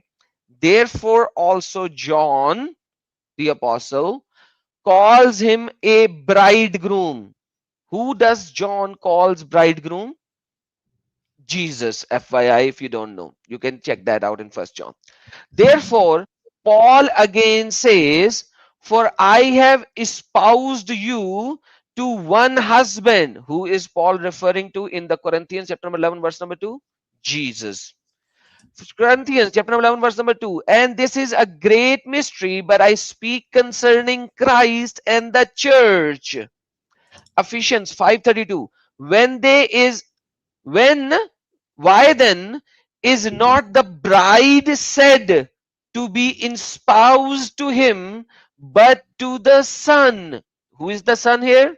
Jesus Christ, who is the Son of the Father, who is God. Because she that is espoused to the Son is espoused to the Father, for it is indifferent in the scripture that the one or the other should be said, because of the identity of the substance. Now he is proving that substantially Father and Son are both God. Hereby he proclaimed the resurrection also. And then he is saying Jesus was resurrected. For since in what went before he spoken of the death, he shows that even after death, then is the marriage. So after the death is the marriage, then the bridegroom. But not even so do these become better men nor more gentle. Then which what can be worse? For this again is the third accusation. Third accusation. The first, that they killed the prophets, then the Son, afterwards that even when they had slain him. Remember, when you bring in the very first time you brought up this chapter, and I told you the Son who has been slain. You remember that? And you said no. Perfect. Now, the church father, John Chrysostom, I cannot pronounce the names because of my limited pronunciation. He is saying the Son is God, as the God the Father in full essence, who came to this world. He was killed and resurrected. And who killed them? The people who killed the prophets. Who had all the prophets? Israel. Like the sister said, the parable is about the Israel. And then they finally kill the Son. Now, if you are going to accept whatever John said here, what's the last name, sister? Can you pronounce it again? John Chrysostom. Chrysostom. Then you have to take him in full essence. Do you take him in full essence? So I guess the question is very simple. Do you identify Jesus as the Son of God and who died Father on the cross? Yeah, and Okay. God is the Father. Okay.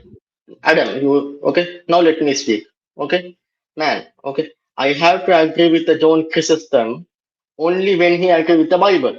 When he You adds cannot do so many that. things. No. The parable. Only with the parable. Listen, Fazal. Only with the parable, Only with the yes. parable. And this is the parable. This is the start of the parable. Like I said, Yeah. I will not take John anywhere else. I'm taking within this parable. Is this sentence part of the parable? What sentence? This sentence number 2 that he is explaining. Okay, in sense, verse number 2, verse number what it says, it is talking about king and the son. No, It doesn't, when we it are doesn't say going to no, Fazal, if there is a parable and let's say I am explaining that parable, you have to take my explanation from the top to the bottom. Am I going elsewhere or am I in the parable? Am I reading his statement of the parable?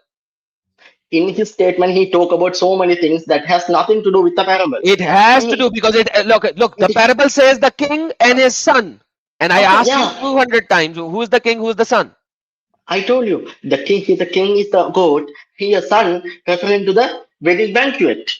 Son is son. Listen, who is the son? Now, who son is not the Jesus. The son. Jesus. Okay. So if king is God, king is God, listen, Fazal. If king is God, not Jesus. I said not Jesus. Son is not Jesus. Here Jesus is the servant. Here Jesus is the servant. Do you have a little bit of common sense here? Okay, sister, that's the end of my argument. Now it is you and Fazal, because now Jesus is the servant and there is some other son that king has who's God, and according to Allah there can be no son of Allah. FYI. I am done. Thank you so much. So those of you who kind of struggling, I'll make a few points. So church fathers are commenting on the passage Okay, this is their commentary on the passage. So this is his explanation of the church father, which Mr. Muslim brought it up. I went like, scripture speaks for itself. Adam is very kind. He says, okay, let's read the church father.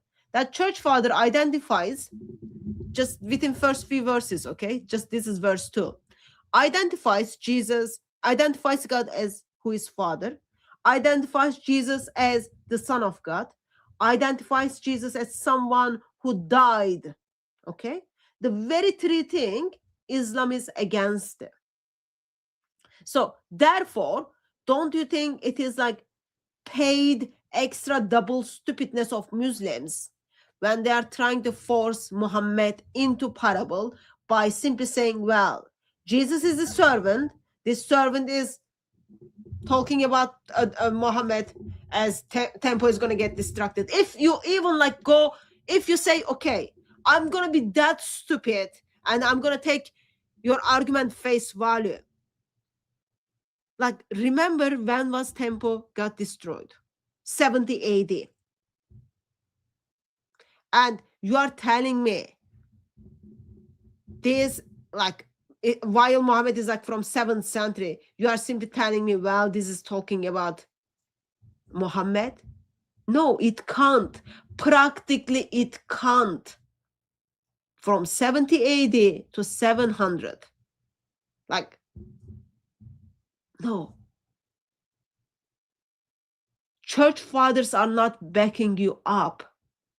Don't put the words, they are not there. Like, it's really like another level of making arguments. Deep down, I know I shouldn't kind of say, okay, Muslims are this stupid, but that's like what it is. Like, it's just like the king is simply punishing those guests who don't want to come in. And church father, if you move forward, you can see maybe church fathers is connecting this with the comic destructions of the temple in 70 AD. Maybe. I don't know. I haven't read it. But even if that is the case. No. Let's read it. Because he wanted to go to verse 7, but I can read it. There you go. Where is it? Hold on. Well, He even likes if George. it's the case, still like And timeline doesn't match. no. Let's read his scholar, so that people will know. So this is verse number 7. As you can see, this is what John Chrysostom is saying. When did he, H is capital, so God, after these things, since they were not willing to come, ye, and also slew those that come unto them, he burns up their cities, and he set armies and slew them. And these things he said, declaring beforehand the things that took place. Vespasian and Titus, these are the two, Titus, as you know, two areas. Okay. And So, just as for everyone to pick up, all this what? Divine punishment for the rejection, right? yes, Okay. just Okay, like just the example of Jonah, where Jonah actually went there, but they acknowledged and they repented, so their city was not destroyed. But the Israelites at 70 at the time of Jesus did not repent it, so they received the punishment. And that they provoked the Father also by not believing in him. It is the Father at any rate who was avenging who? The death of Christ. And for this reason, let me add, not straight away after Christ was slain. Once again, okay. rejection Crucifixion of of Quran. Jesus. Okay. Yeah, Crucifixion of Jesus, which Islam denies. Okay. absolutely.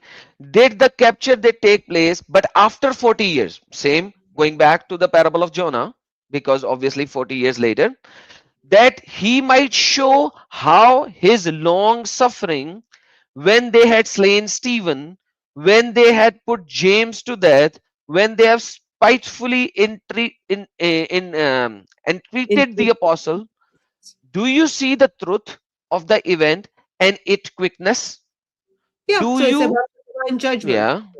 For while John was yet living, and many other of them that were with Christ, things these things came to pass, and that they that had heard these words were witness of the event.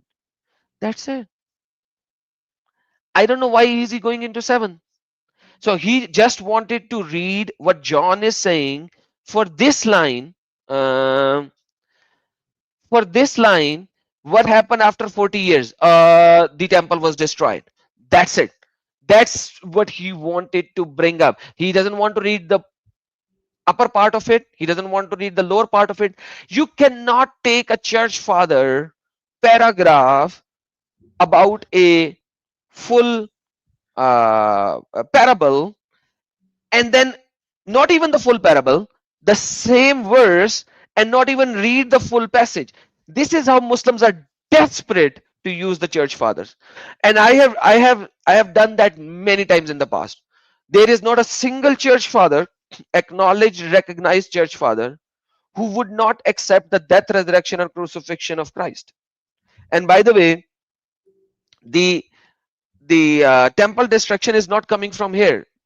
John is actually using the temple destruction of the 40 years from the parable, from the statement of Jesus when he gave to the Pharisees and said, for you the sign is of the sign of Jonah. And the Jonah's event, if you look at it, when he went to the city Nineveh, if I'm not mistaken, please correct me if I'm wrong, I forgot the name of the city. John to Nineveh. Yeah. Nineveh. They actually repented, because he said that if you don't repent, you will going to have the destruction of the city in 40 years. Now here you have it because they did not repent it. There Nineveh was not destroyed because they repented. So you have two proper examples. That's what Jesus told them. You know the story. You know the whole story of Nineveh and Jonah. Now this is what Jesus already proclaimed in another location when he's speaking with the Pharisees who has read the Torah and the Old Testament. John here is referring to that by showing this parable and referring over there. So John is actually doing what? He is actually doing exegy. He is using this verse number 7, which says, but when the king heard thereof, he was angry, and he sent forth his armies and destroyed those murderers and burned up the cities. He used this passage and then he did exegy. Exactly what Sister Hatun was saying. I have not seen any church father not doing exegy. The problem is that Muslims do not even know what they are reading. They are going to their articles who uses a single line from the church father's paragraph or passage, and they actually don't even know where he's getting these things from. They don't even know where they're getting these things from. That's how silly it is. I rest my case, sister. Okay, thank you. Thank you very much. Okay, so let's take the next caller. Let me take this page down. Let's take the next caller. Hello. Hello. Hello. Hello, sir. Who are you? I'm a Muslim. Can you hear me? We can hear you, sir. Nice. Yeah, I Yeah. have another friend of mine who would like to debate. He's also in the stream. If you could join, let him in. Right now we are, if people call in, they are very welcome to come and then wait in the backstage. Once we finish with the caller, we take the next caller. So we are talking about No, I mean, but By we're the way, there agreeing is that two nobody people. in the backstage. There's nobody in the backstage. FYI. There's no one in the backstage? no, you are the only one right now. So can you be kind enough and then tell us, Mr. Muslim, where is Muhammad in the Bible? If Muhammad is, or do you believe Muhammad is in the Bible? Yes, I do. Where is it? So we can go to first Isaiah 42:4, 42:11, and 42:17. Yeah. So let's do it slowly. We go to where? Isaiah 42:11. Any chance you might mean Isaiah? Yeah, we pronounce it differently in this country. Okay. Adam, brother, would you be able to put Isaiah 42 together? Okay. So, Yes, I can. Mr. Muslim, why did you turn to Isaiah? Do you see Isaiah as part of the Torah or part of the Injil? Part of the Injil. What is Injil? I don't My know. Your question Quran was, says that. my question was, according to Quran, Surah 7, 157, Muhammad Yeah. is prophesied in the Torah and in the Injil. So is Isaiah part of the Torah or part of the Injil? It's part of the Josiah is part of the Bible, or what do you mean? No, no, I don't know what I mean. So therefore, I'm going to repeat it again. So according to Quran, okay, According to Muhammad Quran, is yeah. prophesied in the Torah and in the Injil. So is Isaiah part of Torah or part of Injil? What is Isaiah?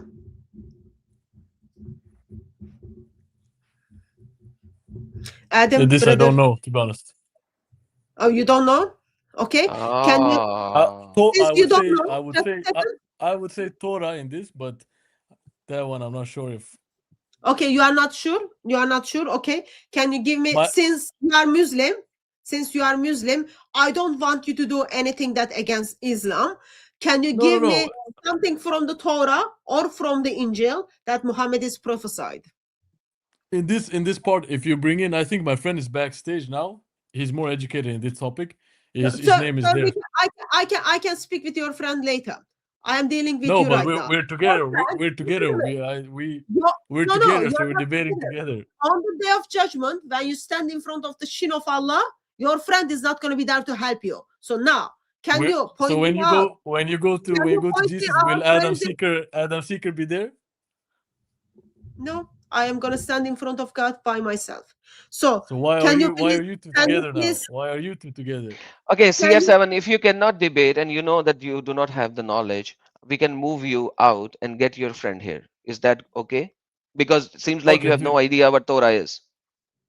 Okay, I don't know what Torah is. You know what I don't know. You holy are cow bringing the is? professor, so Do you you have know to what bring do you it. know So, what do you know what the that's holy not the cow is? point. Do you know what the holy That cow is, is? I know the holy cow, which your Allah put in the Surah Baqarah, where He used the holy cow to raise a man. So Allah uses And holy you cows drink to his raise a piss? man. All right, get lost, idiot. Now you are Okay. doing sarcastic. So racist comments are not acceptable here, especially on me. Okay, you think I'm Indian? You silly, stupid fool, idiot, son of whatever. I'm not Okay. going to say that. I Let's stopped myself. well, so he said his friend is coming, and then his friend came. His friend ran away. His friend left. So let's go with the next person, right? Oh, he came back. Let's see, Mr. Muslim. Okay. He is his friend. Hello. Speak, Mr. Muslim. Hello, brother, sister. Yeah. Louder. We can't hear you. Can you hear me now? Maybe. Very low. Okay. No, we were waiting backstage, so. Very low. We can't hear you, man. If you are going to say sentences, you need to be loud enough for the people to understand you. Can you hear me now, maybe? Hello. A little better, yes. Yeah. Sister, can you hear him now?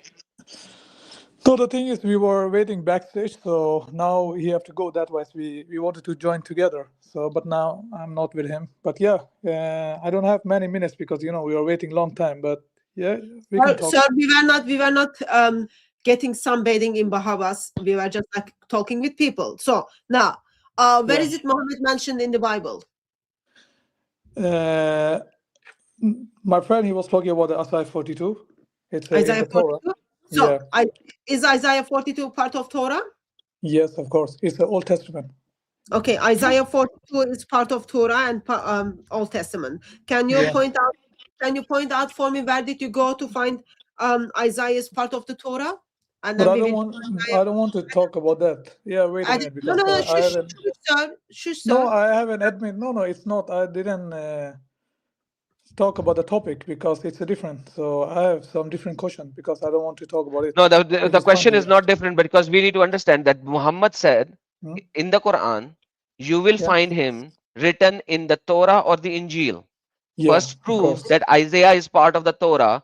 Who says Isaiah is the part of the Torah? Please, mic is yours. Answer the question which sister asked, because if this is, it has to be Quranic prophecy, so it has to be part of the Torah. Please. Yeah, I could say as we don't have the original Torah or Bible with us today, So we don't know what it contains and what it contains not. So Okay, so you why- do not. if you Yeah. don't have the originals, why did you went to Isaiah 42? No, my friend did. Again, it was not my argument. It was my friend. But Okay, I'm explaining but to you. Yeah. I asked you. I didn't say, tell me what your friend said. I asked, where is it Muhammad in the Torah and in the Injil? Where is it? No, That's all you I asked me. You asked me Isaiah 42. I said, yeah, it's a part of the Old Testament. Very simple. No, we are not talking about Old Testament. Allah did not know about the Old Testament. We are talking about, is it part of the Torah? Yeah, that's the question. Who said So that? Who said it is part of the Torah? Yeah, from your books. From my book? Okay, there you go. Yeah. This is the Chabad by Jewish rabbis. Torah, All right. the Pentateuch. It has Bereshit, Shemot in English, Genesis, Exodus, Leviticus, Numbers, and Deuteronomy. Where does it says Isaiah? But you have your. But look, I understand your. If you go by that You don't logic, understand. I'm asking, sister, Yeah. ask you a very simple question. Is Isaiah part of the Torah? There is nobody in this entire world who says that Isaiah is the part of the Torah except you. And now you are not even giving me evidence. I have Torah in front of you. I have the Jewish rabbinic website Oh, okay, I which was says wrong this then. is Yeah, I Torah. was wrong. Yeah, I was wrong then because what I understand, if you mean the Torah in the whole, like Old Testament, yeah, you No, have there is different nothing books. called Old Testament as Torah in the whole. Nobody in this entire world uses this silly argument that you are using. I'm sorry to use this word, but this is the utmost silly argument in the history of silly arguments. Is Isaiah part of the Torah or not? Okay, it's not part of the Torah, yeah, because if you Thank only you so look very much. So your Alright. Allah said, find Muhammad in Torah. You will find Muhammad in Torah and Injil, not even in Psalms, not even in Zabur. Yeah. So if Isaiah is not part of the Torah, then Allah was ignorant of the rest of the books which would be in the Old Testament, because Allah never spoke about the Old Testament. He talked about Torah, Zabur, and Injil. Three things. But Prophet is not supposed to be in Zabur as well. He can only be in Torah and Injil. Okay. Yeah, so what's the point? I understand. So what's your argument? So you are telling me that Muhammad is not in Torah nor in Injil, but some other book which Allah did not know. Yeah, for the moment, because we don't have those books, so For it's the hard moment. to say. Yeah. Brother, what happened? Was it a good joke or what? Good one. I like Very this. good. That's very good fun. I like it. I like it. I I'm like being fair, I'm being fair, like, because I understand, but I don't want to talk about No, this. I understand. I understand. You have to put Allah under the bus, so that's good. That's good. And by the way, you used many times that Torah was corrupted, right? You used this statement many times that Allah was Allah's book No. was corrupted. No, I'm the one those who understand that original Bible haven't been corrupted. I'm Because not I even follow talking the about Quran. Bible. I'm talking about Torah and Injil and Zabur. I don't care what Bible is. You shouldn't Okay, be, because Quran never talks about Bible. the So book of Torah and Allah. Injil are corrupted, right? No, the books of Allah No. is not corrupted. So Torah and Injil is uncorrupted. Yeah, because the original books Okay. of the Allah. So then where can I see this uncorrupted original book? Yeah, we don't have it. That's my whole Huh? argument. You We don't said have those it's books. not corrupted, and then you said it's corrupted, and then you said it's not corrupted. So No, where is the brother. uncorrupted version? So I never where is Muhammad in that Yeah. uncorrupted version? That would be the next question, I guess. I think it's in the Prophet's time. It was there, and we don't find it anymore. So then it is corrupted. Sorry. So after the Prophet's time, the Torah was corrupted. No, the books which you have, what you call, are corrupted, but the books what you talk about are not corrupted. So where is the We don't uncorrupted found it. book? Yeah, in the time of the Prophet with him. So after the Prophet died, it was corrupted. Yeah, you can say that, of course. Okay, Or we so don't have it. sister, Allah's books are corrupted by mere human beings. Please note that. Okay, No, I you just do- want, you do I just want understand. to I ask said a we don't question. have the books. So let me ask a question. So Yeah. it was Torah was there, uncorrupted Torah was there in the time of Muhammad. Yes. How many copies of the Torah was there? I don't know. It doesn't matter. Like, does it matter? No. Like, It does matter. It does matter. okay. So how many? So Injil was there at the time of Muhammad, right? Yeah, both of them were there because they are the books Okay, both after of them were there. Okay, so how many copies of Injils were there? Okay, you can say roughly 1,000, 2,000, because do you know how many copies of Bible you have today? Yeah, Yeah. 5,836 manuscripts, just Greek manuscripts. So there are 1,000 to 2,000 copies of the Gospel Injil is there at the time of Muhammad. So Yeah. were they like in one place, or any of them were in in different place? They where those books were being held. Look, you're doing a fallacy, because if you don't know about these books, I cannot answer. You understand? Because to Sir, know the fact, we sir, have to know the fact. You told me you've got uncorrupted Torah and Injil at the Yes. time of Muhammad. Yeah, And yeah. you told me 1,000 to 2,000 of them. Oh, thank you, Adam, for putting them on the screen. Yeah, So I'm taking a guess. I just want to know with your guess, okay? Yeah, All course. those copies were in one person's house, or they were in the house of Christians, for example. No, the plenty, because even Muslim have those books. Because they Jews were and Christians, yeah. Okay, they were plenty in the hands of Muslims, hand of Jews, and hands of Christians. Yes. Okay. You know what Wakara and Navi, you know the. Tell me, how did they got lost? What happened to them? So you are telling me there were thousands of copy in the hands of people. What happened to them? Did someone burn them? Did someone put them in a river? Did someone throw hot oil on them? What happened to all? Like, we are not talking about one page. Yeah. We are not talking about something like that. We are talking about thousands of them in the hands of people. So what happened to them? Yeah, we don't know. Like, for me, I don't know. Okay. Yeah. What do you think might be happen? Like, because I am just thinking, only reason that 2,000 copies of the gospel would be just like disappear like a magical thing would be if, since there were Christians in Rome, there were Christians in Turkey, there were Christians in North Africa, there were Christians in Damascus area, so they are all over the world, right? They will all get disappeared if, let's say, all the world got destroyed. Yeah. Okay. There is no planet Earth anymore. And then suddenly there is new brown planet Earth. Because other than that, I don't know how it is possible. One person, to know where are all these gospels are, where are all these angels are, go from one place to other place, to Algeria, to Rome, to Turkey, to Damascus, and then collect them and then make them disappear.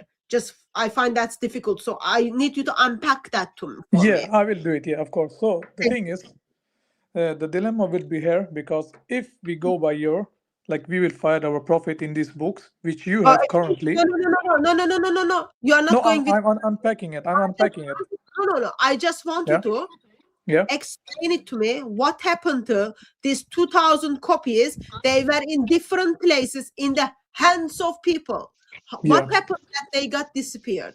Yeah, that's I'm explaining, because one of the explanation could be that they just vanished.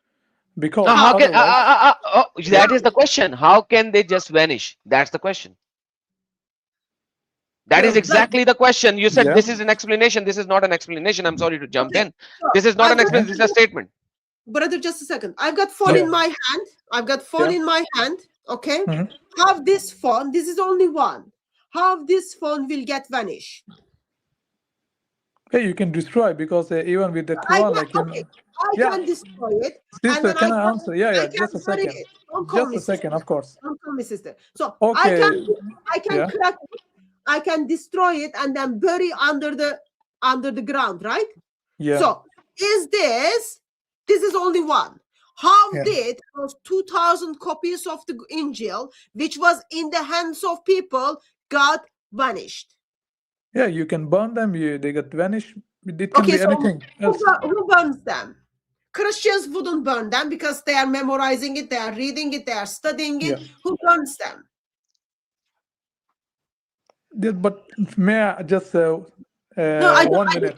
I'm answering. My answer is because I want you to tell I'm answering you. I'm answering you. They vanished.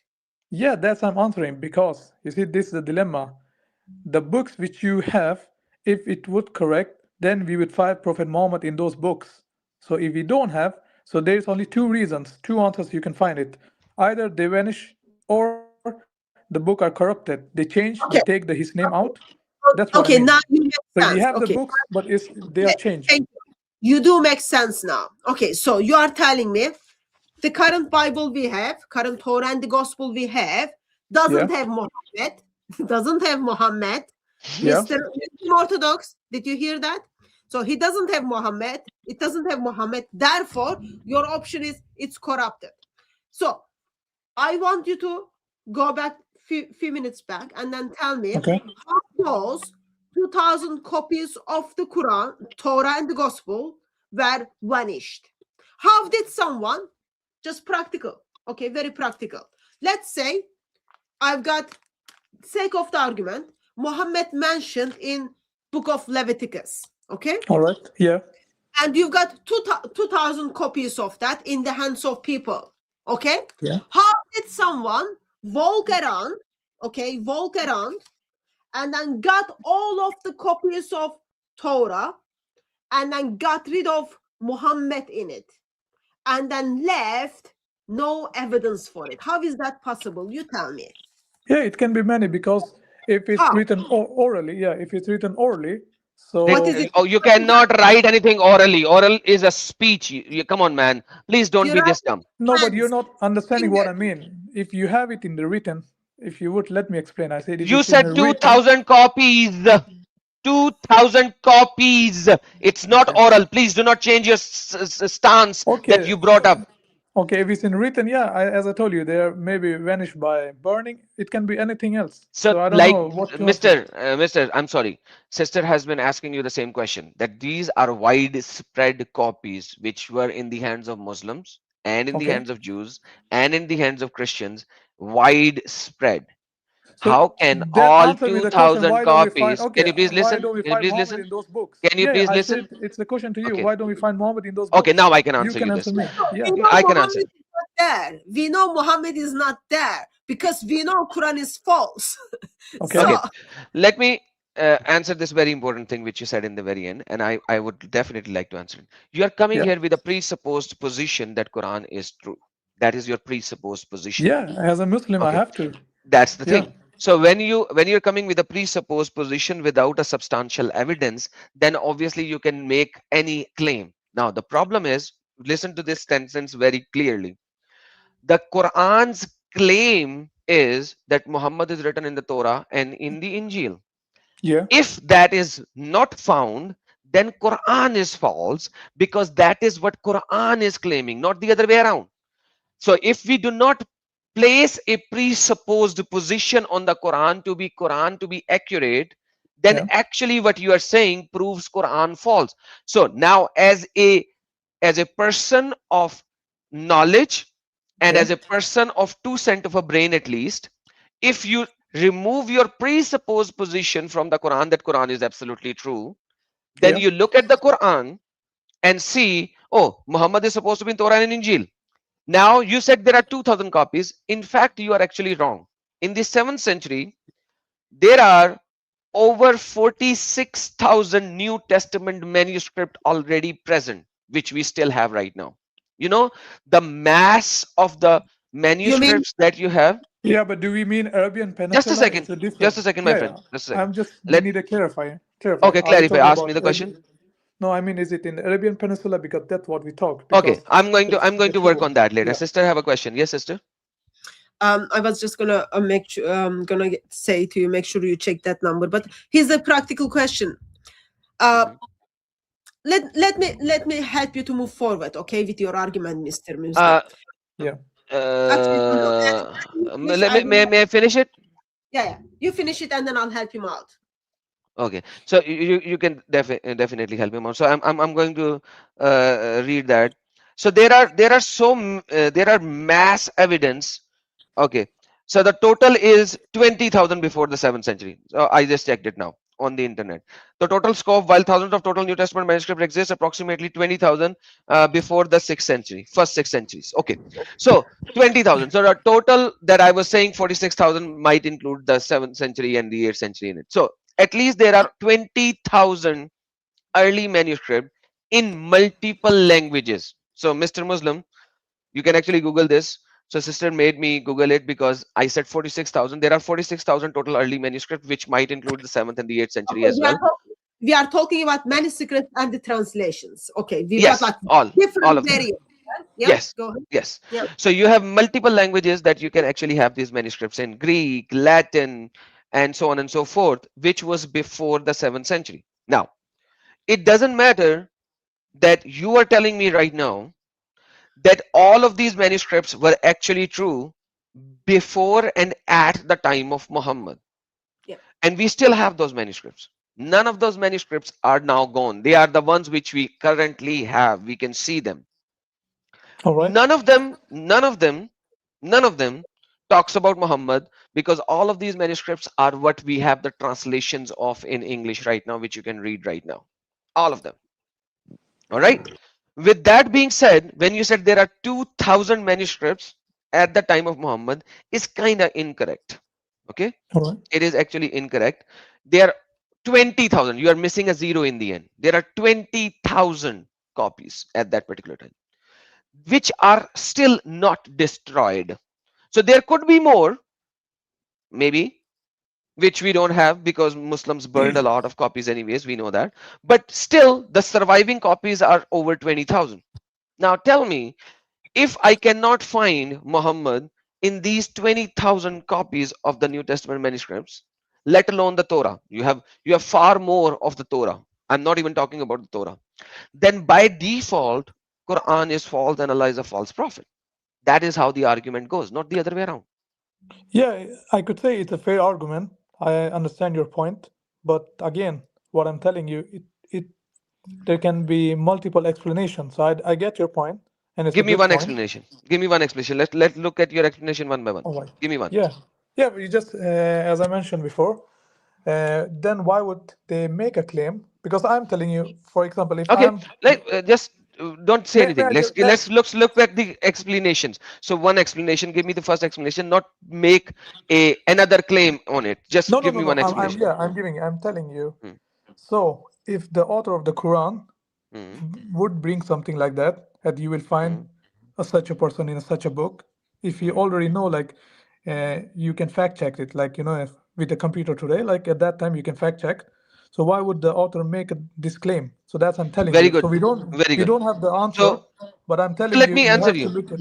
All right. Let me answer you for that. Let me answer you for that. So Yeah. now the problem here is that you are assuming that the Quran was given to you at the time of Muhammad in the 7th century, Yeah. and this statement was there present at the time of Muhammad in the 7th century. So I'm going to go with your presupposed position of this. All right.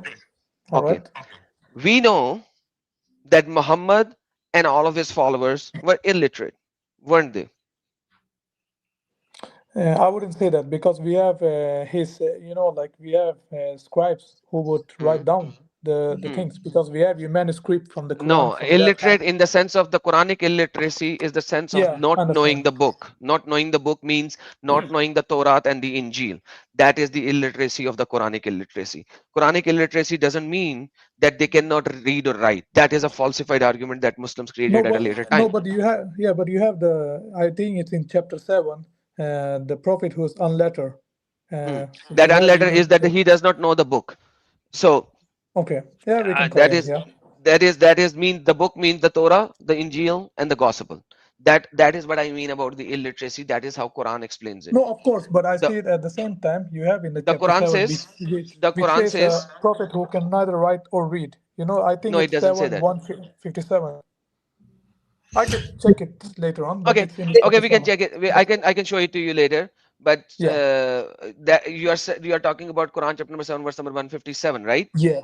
I believe it's It says 157 or Alladina yutbiyuna 127. rasula illa nabi ummi, and it actually says that there is an ummi prophet who you will find in what they have of the Torah and the Gospel, right?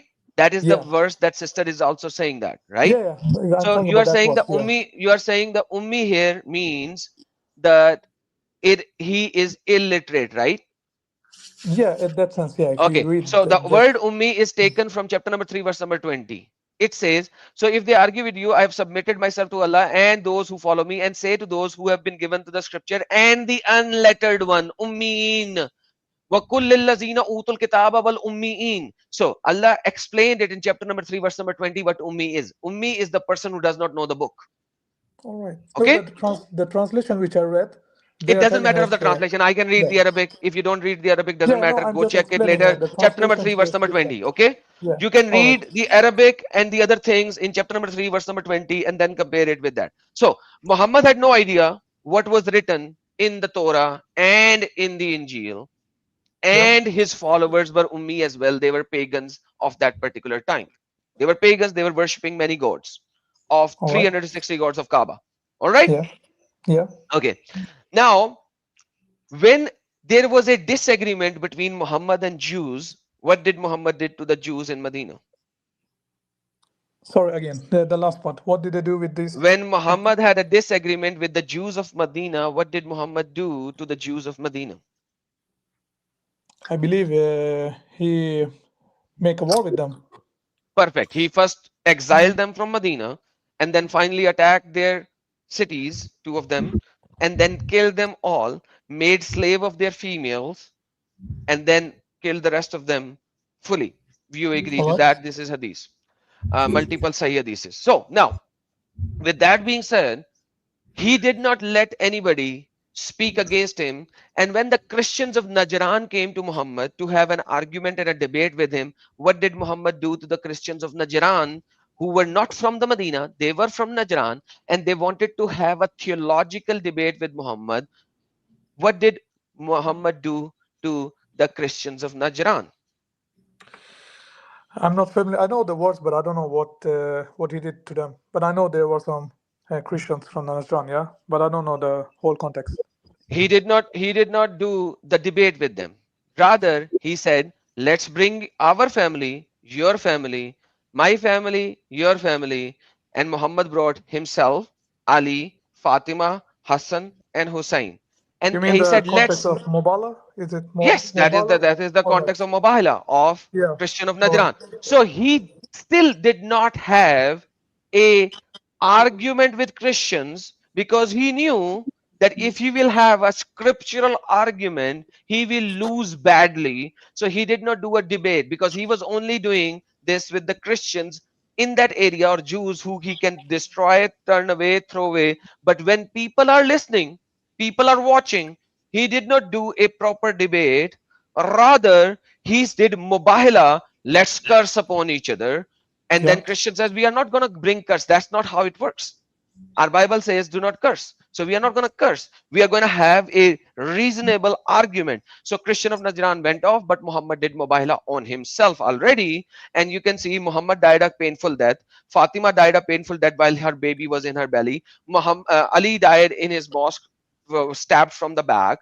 Hassan died from a poison given to him by his own wife. And Hussein died a miserable death on the field by having so many arrows in his body that his body was not even touching the ground. So I personally think that Muhbahila and the curse that he put upon himself actually fall upon himself and all of his family that he brought there with him.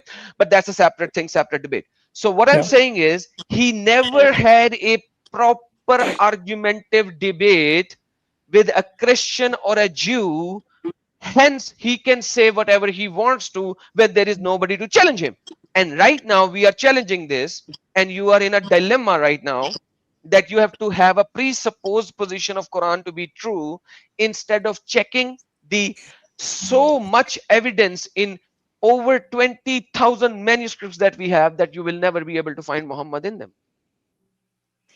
Yeah, I'm with you on that point. That was I told you there can be two explanations, and there's a dilemma which we have today. Like I don't need to go in the details. We have all these debates, so I'm with you on that point. But why I'm telling you, from my view of point, why would the author make this claim? Because Because I author understand is your point. Muhammad. That's what I explained, brother. That is Yeah, yeah, exactly I what I understand. explained. But Because he is he yeah. is the one. He wanted to first make the Jews and Christian follow him. So he claimed that when he realized that these people know their scriptures and they will not be following him, he threw them, exiled them, killed them, destroyed them. And when Christians from another land came, he did not even have a debate with them because he knew that he was being destroyed by these people. So that's what I'm saying. So Quran is not the word of Allah, not the word of God. It is a word of Muhammad where he exalted himself as Muhammad. By the way, let's talk about the word Muhammad and Ahmad. What does Muhammad means? I believe it's a servant, right? Or the No, praised no, one. Muhammad, not brother, not Abad. Word Muhammad means The praised one, I believe. the praised one. Yeah. Perfect. What does the word Ahmad means? That's slave, I believe. No, that's Abad. What does Uh-huh. the word Ahmad means? Ahmad words comes from Hamad. If you put an alif before it, then it becomes Ahmad. Okay. I don't know. Frankly, The I don't highly know. praised one. The highly praised one. Okay. Okay. Yeah. All right. All right. Yeah. Can you recite to me Surah Fatiha verse number 2? Alhamdulillah Rabbil Alameen. You Perfect. believe? Alhamdulillahi Rabbil Alameen. What does Yeah. it means? Let's see in English. I believe it says the Alhamdulillah Rabbil Alameen. Yeah, like Alhamdulillah. I don't know in the English phrase how to Oh, explain. I know the meaning. Yeah. Alhamd is all praises All praise is to due to Allah. Allah. Yeah. Okay. The all praises to Allah, the Lord of the world. Now, let me ask you something. If Muhammad is the praised one, and Allah saying is all praises is to be Allah, because that's the word hamd. That is where Yeah. Muhammad comes in. That's the word Ahmad comes in. The word base word is hamd. So if hamd has to be for God only, how can a mere human have a title of Muhammad or Ahmad? That is blasphemous title basically in essence, but the Muslims will never tell you. We have to tell you as the next All Muslim. right. So if Muhammad is the praised one, but Quran says that the praised one is Allah alone, the creator of this universe, then by default this name Muhammad, title Muhammad, is a blasphemous title. Yeah, but we have other titles also, like It doesn't matter. including. It doesn't No, matter just those. no. I mean, It even doesn't Jesus matter have those why, because titles. if you have Yeah. 20 titles, but Yeah. even one title is blasphemous, in essence, you are done. You are blasphemer. You moved yourself in the level of Allah. You moved yourself equal to God. Isn't that so? Yeah, that's I'm trying to explain because we have other attributes like the truthful, like we have other prophets who have the same name, which you wouldn't say like it's equal to Allah. Like you, I No, believe that Jesus have the no, name like the that's not the point, truthful. brother. That's not All the right. point. I'm talking about Muhammad. How many Yeah, names yeah. Muhammad had? 99, right? I believe only one, the praise one. No, you believe in two at least. The Muhammad and Ahmad. Yeah, these two. Yeah, the Okay, highly then the praised. Yeah. third one is Mudassir, which is coming from Surah Mudassir. So you have to agree to that as well. But anyhow, long story short, Yes. Yeah. this title that you believe in is a blasphemous title in itself, because according to Quran, because the Quran says all praise is to Allah. And then if you Allah. say Yeah. that a mere human being is to have all the praises, then that human being is Allah, or claiming himself to be equal to Allah. Yeah. I get your point. Yeah, and of course. So, if Muhammad is not equal to Allah, then by definition, it is the utmost false prophet, my friend, because he proclaimed himself to be co-equal to Allah. Hence, Quran is false, and that is why this problem occurs, that he tried to put himself to justify his prophecy claim, prophethood claim, because otherwise he cannot be a prophet. How can he be a prophet? Who validated him? Who verified him? Who endorsed him? Nobody. So if nobody has done that, it is his word in circle. You need to understand, this is a circular argument. If you understand the circular arguments, this is what you will understand, and if you understand, you will know Islam is the utmost false ideology in the history of false ideology, and that is why I left Islam. You seems to be a person who accepted Islam in the West, because I don't see any Arabic context with you. So Yeah. No, I'm born in West. Yeah. there is Muhammad who said I am the prophet. He said, I am the prophet. Right? Yeah. But so he said that. Oh, no, no, no, no, no, no. He did not say that. Quran says that. Right? Yeah. But who gave the Quran? Muhammad did. Oh, no, no, no. Muhammad did not do that. Jibreel did that. Jibreel did that. But who spoke with Jibreel? Muhammad. Muhammad spoke with him. And then Muhammad said that Muhammad is a prophet. So it's a single guy who's saying all this, and you have no evidence for any of this. So this is a circular argument that Muhammad provided, and every single Muslim actually believes in that. I have been living as a Muslim most of my life. And the reality is I left Islam because Muhammad can never be a prophet in any sense whatsoever, because he actually compared himself to be a biblical prophet. He said that he was mentioned in the Torah and the Injil, and you can't find it there at all. At all. And you actually agreed to it that you guys corrupted the Torah and the Injil, but it cannot be corrupted in this manner when you have over 20,000 manuscript of just the New Testament. And if you add the Old Testament manuscript were over 70,000 by that time. So how You know, can we can you have a big say talk next that time. every manuscript was corrupted before Muhammad or right after Muhammad? How can you say that every manuscript, the Torah manuscript, the Injil, a New Testament, everything was corrupted right after 7th century? How is that possible? Yeah, it's not possible, but what I'm going from the Quran, which confirms these books, previous books. So that was at least at the point of the Prophet, 7th century, we Perfect. could say that the book were I preserved love you at on that. that I time. love you on that. So Yeah. you said Quran acknowledges the Torah and the Injil and the Zabur, and then because it acknowledges it, then Muhammad has to be there. Then Muhammad has to be there. And I agree with you on this part. Okay? Now, as soon as I agree with you on this part, I look at all the manuscripts, none of them proclaim Muhammad. Hence, Quran is false because Quran already acknowledged these books to be having the truth and the guidance and everything. So now, if I look at your presupposed position that, oh, Quran is telling the truth, hence Torah, Injil, and Zabur has the truth, has the knowledge. But then I look in those books and I look at that not even just Muhammad not present there, but rather their teaching is entirely different than what Muhammad taught. Their God is entirely different. Their Yeah, teaching is entirely different. that's the dilemma which I explained earlier. Yeah, So that's the the dilemma dilemma what is we on have you, right now. brother. You need to figure out, this is your dilemma, because we have, like I said, the Torah, Injil, we have so many manuscripts. At least there should be some which should say something which Allah is saying, and you can't find any of them. Hence, Quran is false, not the other way around. Hence, you have to leave Islam.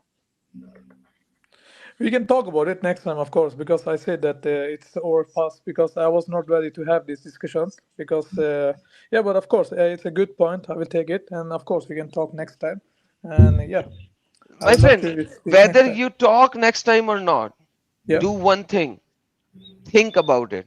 Remove your presupposed position that Islam is true, and then look at the claims that has been there in the Quran, and then verify it from the Torah and the Injil. All right. So Can I instead of just ask just something? Yeah, brother. Yeah. preparing yourself for a debate here, I would say research, acknowledge and know, because debate will not make you think. Debate will only make you go into a defensive position that you were doing here. What will make you think is you doing your research of your own. You doing your research of your own, because you are a Western person. You have never even read Arabic. You have never even, you don't even know. Some people just told you and made you accept the falsehood of Islam, which is very common in the West, because people have not studied their ideology at all, and the Muslims are always looking for the soft target. You were a very, very soft target, as I No, no, can no, no. see. I'm Yes, you I'm were. born Muslim. No, no.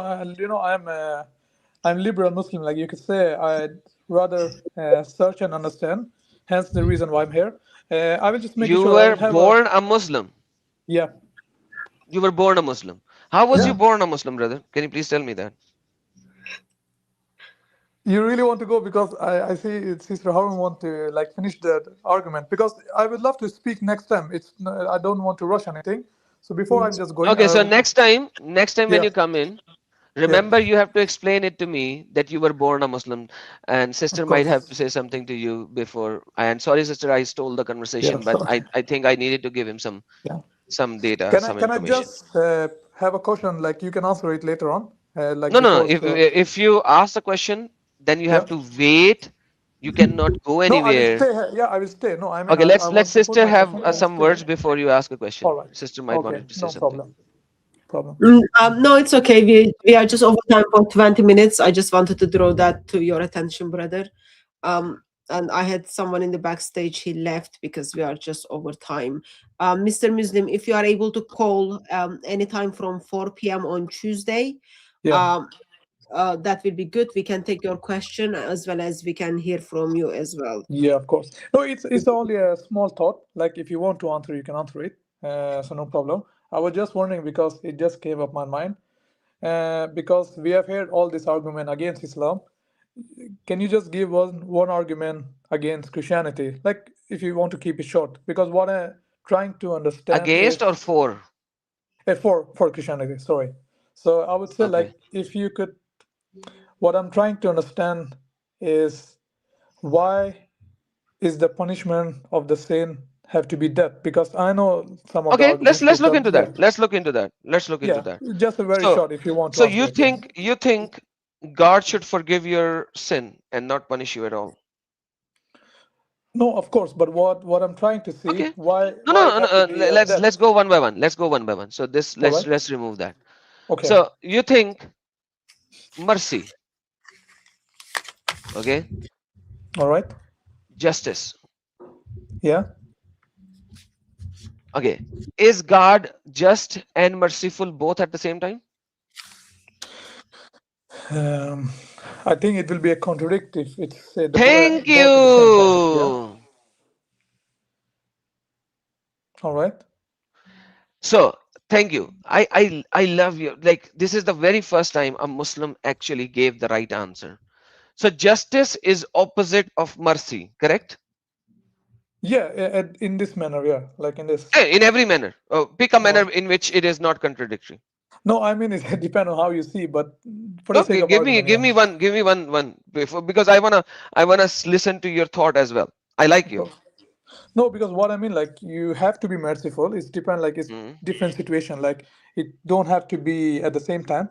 So I can both be merciful No, and Allah justice. has to be merciful and doing justice at the same time when he's looking at your atrocities, your sin, your whatever, your trespasses, whatever you may like to call it. But is So God Allah not has. merciful? Yeah, but Hmm? I'm God. It have to be the merciful of all. Like Then he he have to cannot be do just. justice, right?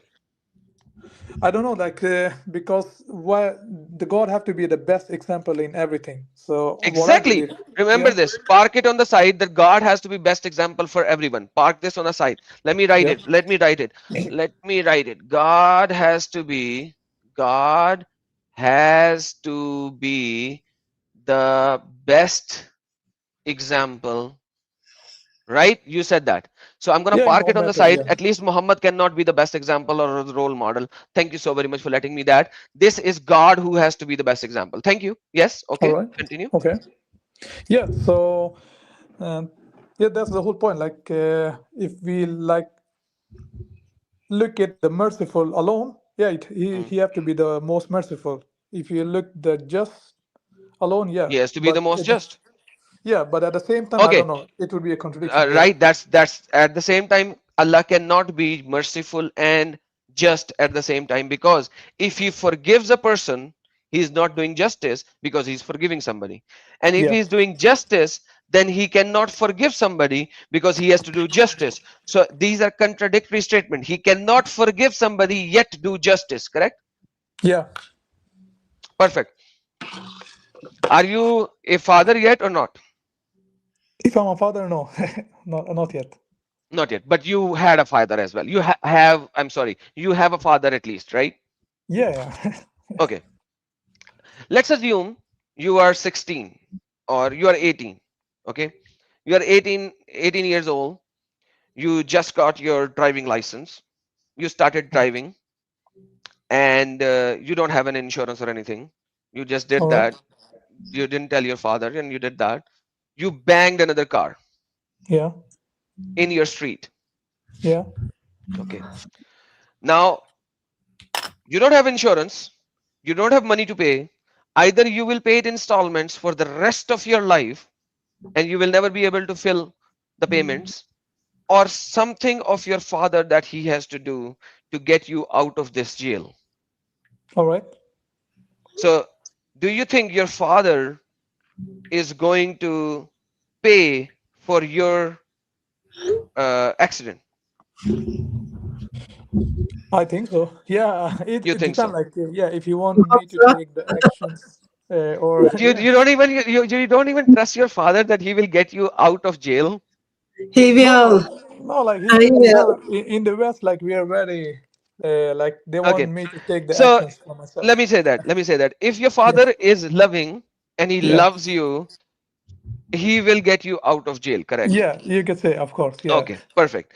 Now the problem here is when you hit that person, the punishment is supposed to be on you, correct? Yeah. Correct. Okay. Yes. There are two possibilities. The person that you hit will show mercy and say, okay, you are kid, I'm gonna forgive you. When he forgives you, did he do justice or he did mercy? He did a mercy because he forgave Perfect. me He did without not do punishment. justice, right? Yeah. No. Okay. Now, if your father pays for your transgression, you that person has received justice. So whatever the damages that this person received, your father paid, correct? Yeah. Of course. So he got the justice, but you got the mercy, All right. right? Yeah, I'm with you on that. Yes. You got the mercy, yes or no? Yes, right? Yeah. Yeah. I But get you the did not mercy, get the and mercy from that person, you get the mercy from your father, correct? yeah. Perfect. Now, this is a worldly example. It is not a full essence of example, but this is a worldly example. But this is how you can look at the biblical God. God said he is the Father. John 3:16, God so loved the world that he sent his only begotten Son. That Son took our sins, our transgressions, and he was crucified. He was crucified for our sins, our transgressions. So God said, if you accept this gift, and Christ is a gift, he's a gift that has been given to mankind, to this world. So whoever believes in him will have eternal life. Whoever believes in him, who will ever accepts him, accepts the gift that has been given to this world, will have eternal life. This eternal life is what? That you will receive the mercy in a way that the justice will be provided through the punishment that has been inflicted on him. Just like a father who's going to pay for your sin, the heavenly father sent his son to pay for your sin so that the justice will be served on the body, because the sin has to be associated with the body. Hence Jesus was born as a perfect human being with a body. So that is why he was born, so that he will receive the body. That body was inflicted with punishment, which you as in a body performs the sin, and that sin was punished on the cross, before the cross, so that we can have redemption through that. So God's mercy is served while his justice is served. That is the message of Christ. That is the message of salvation. Allah of the Quran removed that salvation message by denouncing the crucifixion, by denouncing Christ to be Son of God, he removed this justice and mercy that has there. And you said God has to be the best example. God is a father from the Old Testament to the New Testament. He never changes. He is the best example. So, as a best example of a father, he showed that you have to do the same for your children. So, as a good loving father, he will even die for you. If the bullet is flying towards you, a good loving father will jump in front of you and die for you. That is what our God did. This is the salvation message which your prophet, which is obviously a fake prophet, as you can see so far, removed, and you do not have the salvation message. Yeah. No, I'm with you on that. But Just think about it instead of saying of but. course. Think about it. No, I'm understand. And then No, I have a follow-up question. Well, what I'm trying to understand. I know all this. I you don't understand know it all very this good. yet. Now you know it, I think. No. I mean, from your explanation, I get a better understanding. But what my question was, why the death have to be the punishment of the sin? That was my question. Because Yeah. why not? The body No, has performed the sin. it's yeah. Let me. This was a rhetorical question. Let me finish up my statement. Okay. Because why not? Because the sin is performed by the body. All right. Isn't that so? Yeah, of course. Yeah. Okay. When Adam and Eve were in the garden, were they committing any sin? Yeah, they commit the sin. Yeah. When they commit the sin, they came to this world, right? Yeah. And we are committing sins, right? Yes. Can you show me one single person in the world who has never committed a sin? You could say, except Jesus, all of us commit Because sins. he wasn't just a man, right? According to Bible, Yeah. he wasn't just a man. So All right. I'm talking about person, humans. So can you show me one single human who has never performed any sin? No one. Okay. So do you know that you do sin every day? Yeah, at the Perfect. in some So manner. if you are doing sin, aren't you supposed to be killed? Yeah, but could it be like Even according to the secular standard, even according to the secular standards, if you kill somebody, you will be killed in most part of the world except for few, because then there you will live in jail for the rest of your life. I don't know, sometimes they say 400 years, and I like what kind of a punishment it is. The guy will die in like 70-80 years at max. Why 400 years of punishment? But that's a separate thing. But yeah, most part of the world, if you kill somebody, you will be killed, right? yeah. The brother, what Okay. I'm trying to say, like if we sin every time, then the Mhm. whole humanity would be wiped up at the same time, because if the Why? punishment is death, no, because by Why? your yeah, if the punishment is death, so if I sin, I should be killed today. Why should I? Can I No, jump the, in? Can Yes, I sister. jump? Yes, sister. He's Uh, very, very baby in theology. Yes. I'm gonna jump in because we are already 32 okay, minutes yeah, time. So, as a Muslim, if you didn't sin, Allah would destroy you. Allah wants sin. So there is a hadith talks about if you yeah. I know didn't. the hadith. It could be interpreted in the different Let me ways. I finish. know the Let, hadith, which you know. let Yeah, me yeah, I know. finish, Like, yeah, Mr. Muslim. Let yeah. me finish. All right. So, according to Islam, Allah loves sin. So yet, even according to Islam, so even though Allah destroys and rebuilds humanity, until they commit sin stuff, still there is a consequence of the sin even in the account of creation when it comes to Islam. But since we are over time, I'm just going to give you kind of a short answer to your question regarding why there is a punishment of the sin for death, because God of Bible is different than the God of Islam. God of the Bible is identified who is perfectly holy and just. So sin is, wages of sin is death. So sin is sin as rebellion against God's law, and his justice by default demands consequences of our actions. So both death, both physical death as well as spiritual physical death as well as spiritual separation is what we are doing Okay, so that's like on what is it? It's unavoidable result of our offense to God, because God is infinitely holy, He is infinitely perfect, He is infinitely mercy. So because of our sins,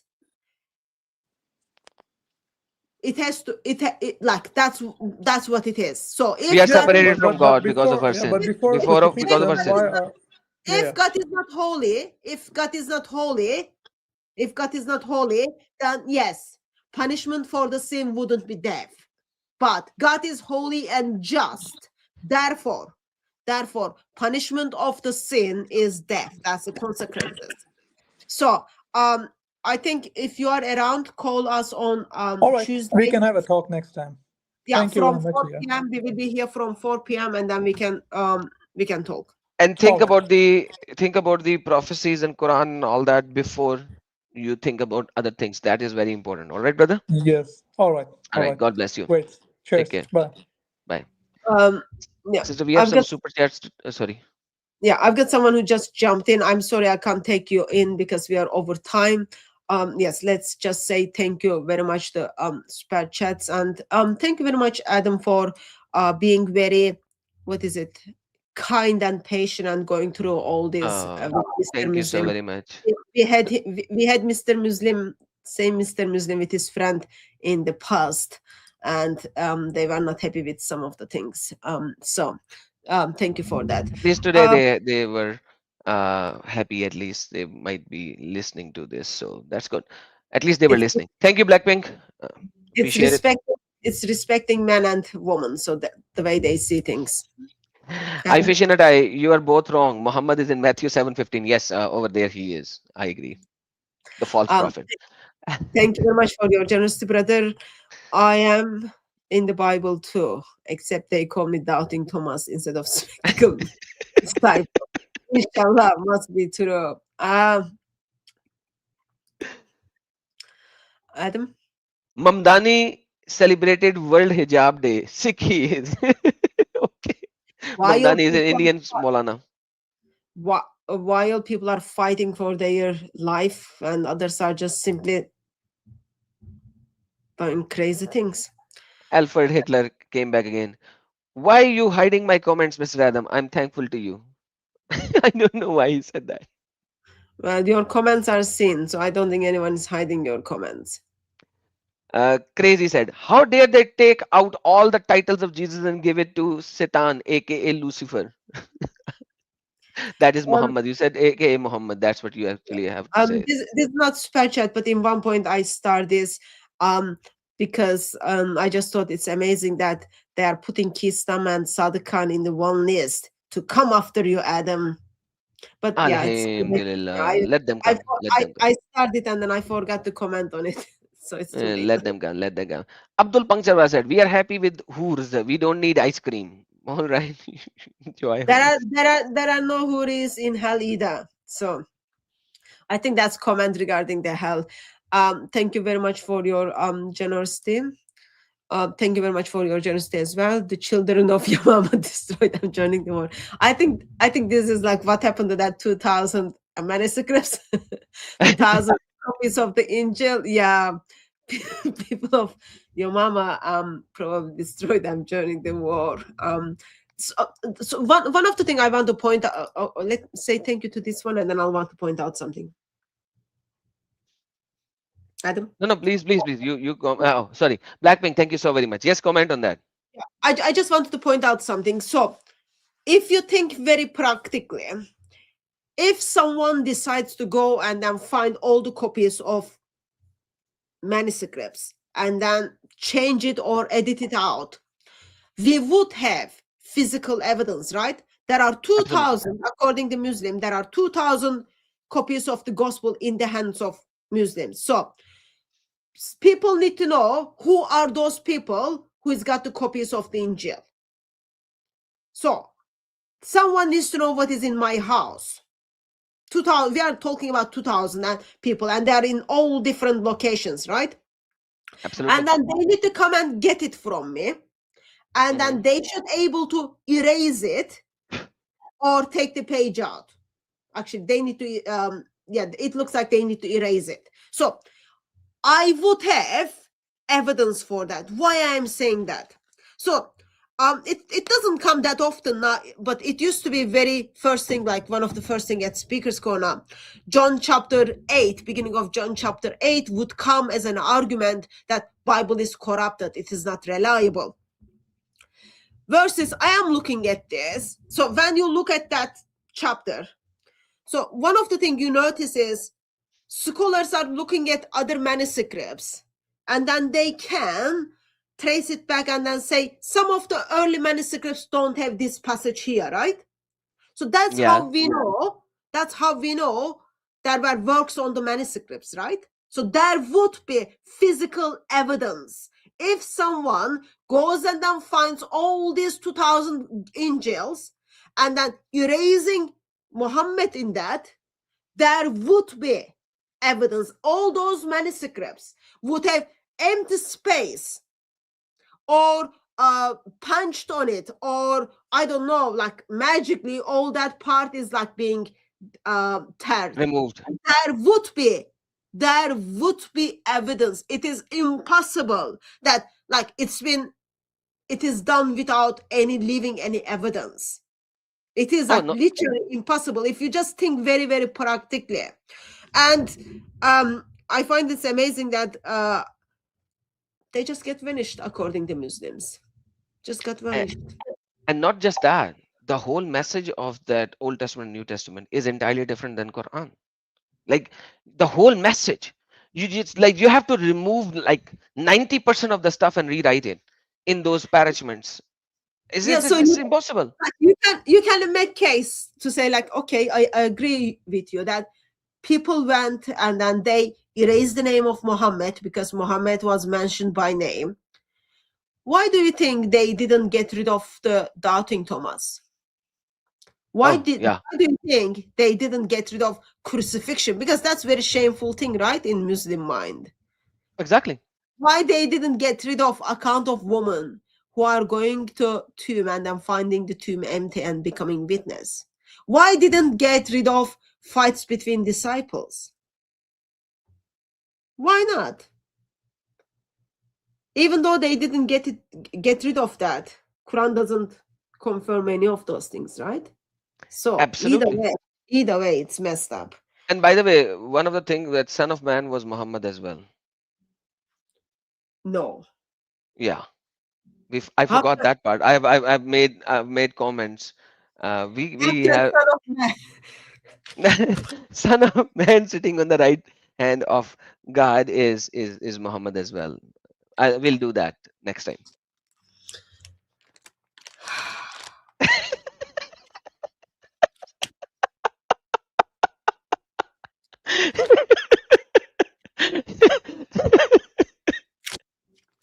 Yeah, the same Son of Man, when Christ called himself Son of Man, the Jews picked up the stones and tried to throw at Jesus because they were saying it's blasphemy. The same Son of Man, of Daniel chapter number 7. The same Son of Man. Son of Man, coming with the clouds of heaven.